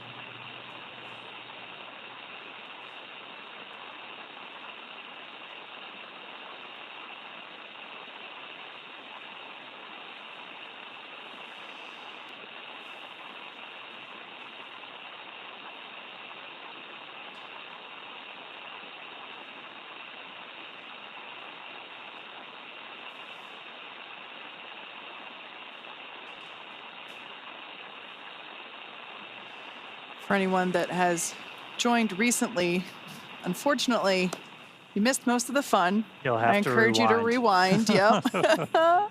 Go back about an hour. We have had successful completion of both Jared and Sarah's spacewalks. We saw them move through their test matrix and perform the suit mobility tests and the testing of the Skywalker mobility aid located at the top of the Dragon capsule. 1 minute to go. They moved through it quite quickly, really quite in the blink of an eye. And we've closed the forward hatch. We have repressurized the Dragon capsule, and we're now standing by for really the final operations of the morning. So yeah, unfortunately, if you only recently tuned in, you should definitely rewind and go back. There were some incredible views of the taking place during the EVAs. The crowd that we had in front of Mission Control here in Hawthorne was almost on cue. We're certainly excited, as were we, to see the views of Jared and Sarah emerging from the top of Dragon Resilience. It's been quite a morning, and can't believe it's already almost 5 a.m. Pacific. We had there it is. Arming, disconnecting nitrox to 2.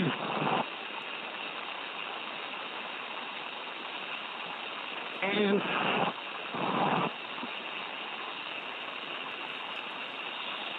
Want to get it? yep, please.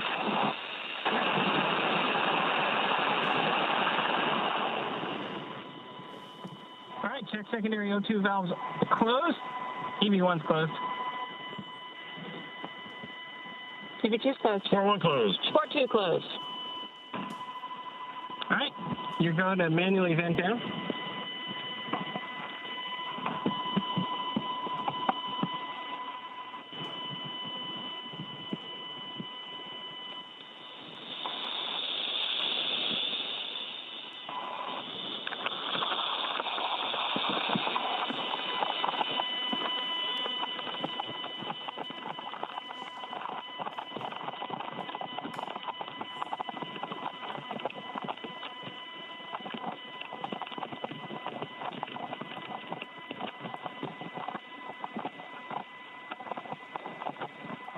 The ringing. Checkbox. Yeah, it's everybody.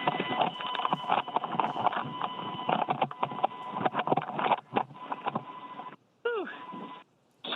Smell that. Space.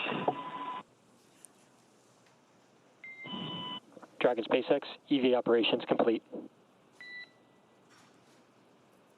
that's Copy that, SpaceX. We show the same. Nice job for everyone, and everyone at SpaceX who made it possible. All right. Section 9.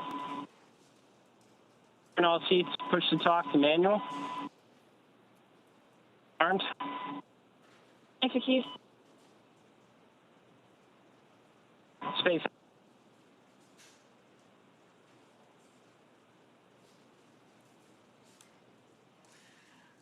Wow. If you're just joining us, we just heard the call out that EVA operations are complete, which marks the completion. EV1, comm check on manual push to talk.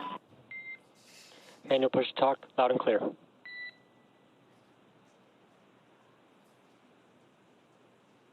right, that's the crew just switching off from. We have you loud and clear.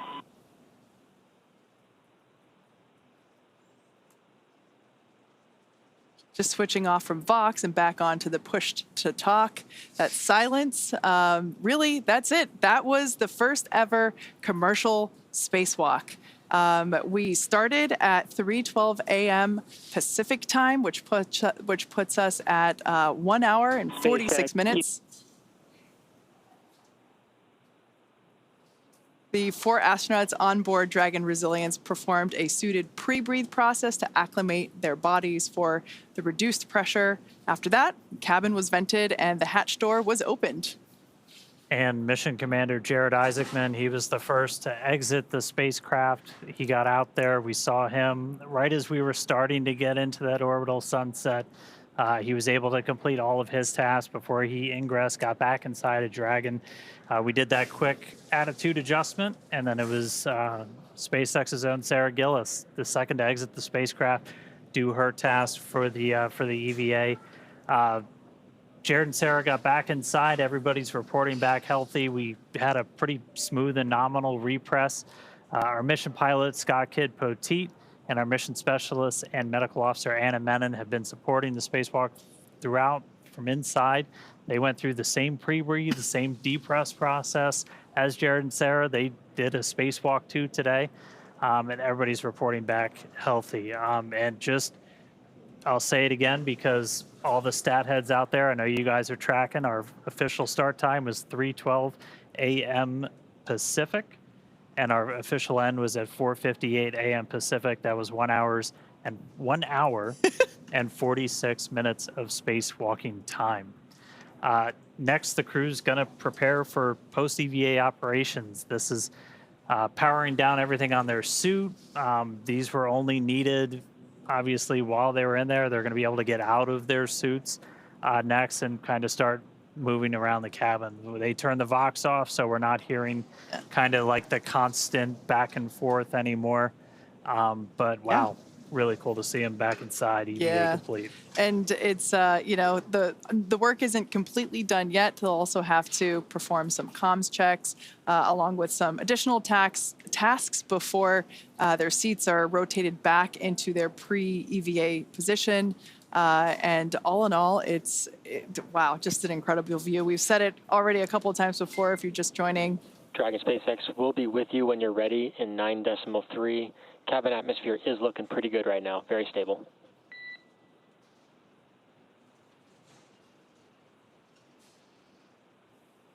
Yeah, copy that, SpaceX, and we are ready for your seat rotation. SpaceX copies will report when that initiating. is incredible news. Okay, we're moving into seat rotation, so again, after that, the crew will be able to get out of their suits, and that'll be the end of just a really successful day. Hour and 46 minutes of spacewalking today. So the Polaris Dawn crew, they're back in their seats inside Dragon, completed a successful spacewalk, the first ever from Dragon. A massive congratulations to the crew, all the teams at SpaceX who made this possible. Spacewalks are hard, and this was an incredible amount of work over years to get ready. Special thanks to Mike Hopper for being here with us today, sharing some great insights. Always good to have somebody who's done the thing to help you explain what's happening. That was awesome. Not only having done EVAs himself, but also he's a Dragon rider. He commanded the Crew 1 mission, so it was great to have him. Now, Polaris Dawn is the first mission in the Polaris program that will demonstrate new technologies, conduct extensive research, and ultimately culminate in a flight of SpaceX's Starship with humans on board. All of this while continuing to raise funds and awareness for important causes here on Earth. Now, you can learn more about the program at polarisprogram.com. This has been an incredible mission. On day 2, Dragon went to its high apogee point, the highest point in its orbit, more than 1,400 kilometers. That's higher than any Dragon mission to date. This is the farthest from Earth anybody has been since Apollo, and in over 50 years, since 1972. And then today, the crew, first civilians to perform an EVA in space, first one in Dragon. Yeah, and the crew also the first to test Starlink laser-based communications in space. Excuse me, I got too excited. And of course, we'll also be back to bring you live coverage of Splashdown, which we are hoping to have in a couple of days, obviously weather dependent. But you can stay on top of all of the SpaceX updates by following us on X. Thank you for watching, and we'll see you back here real soon.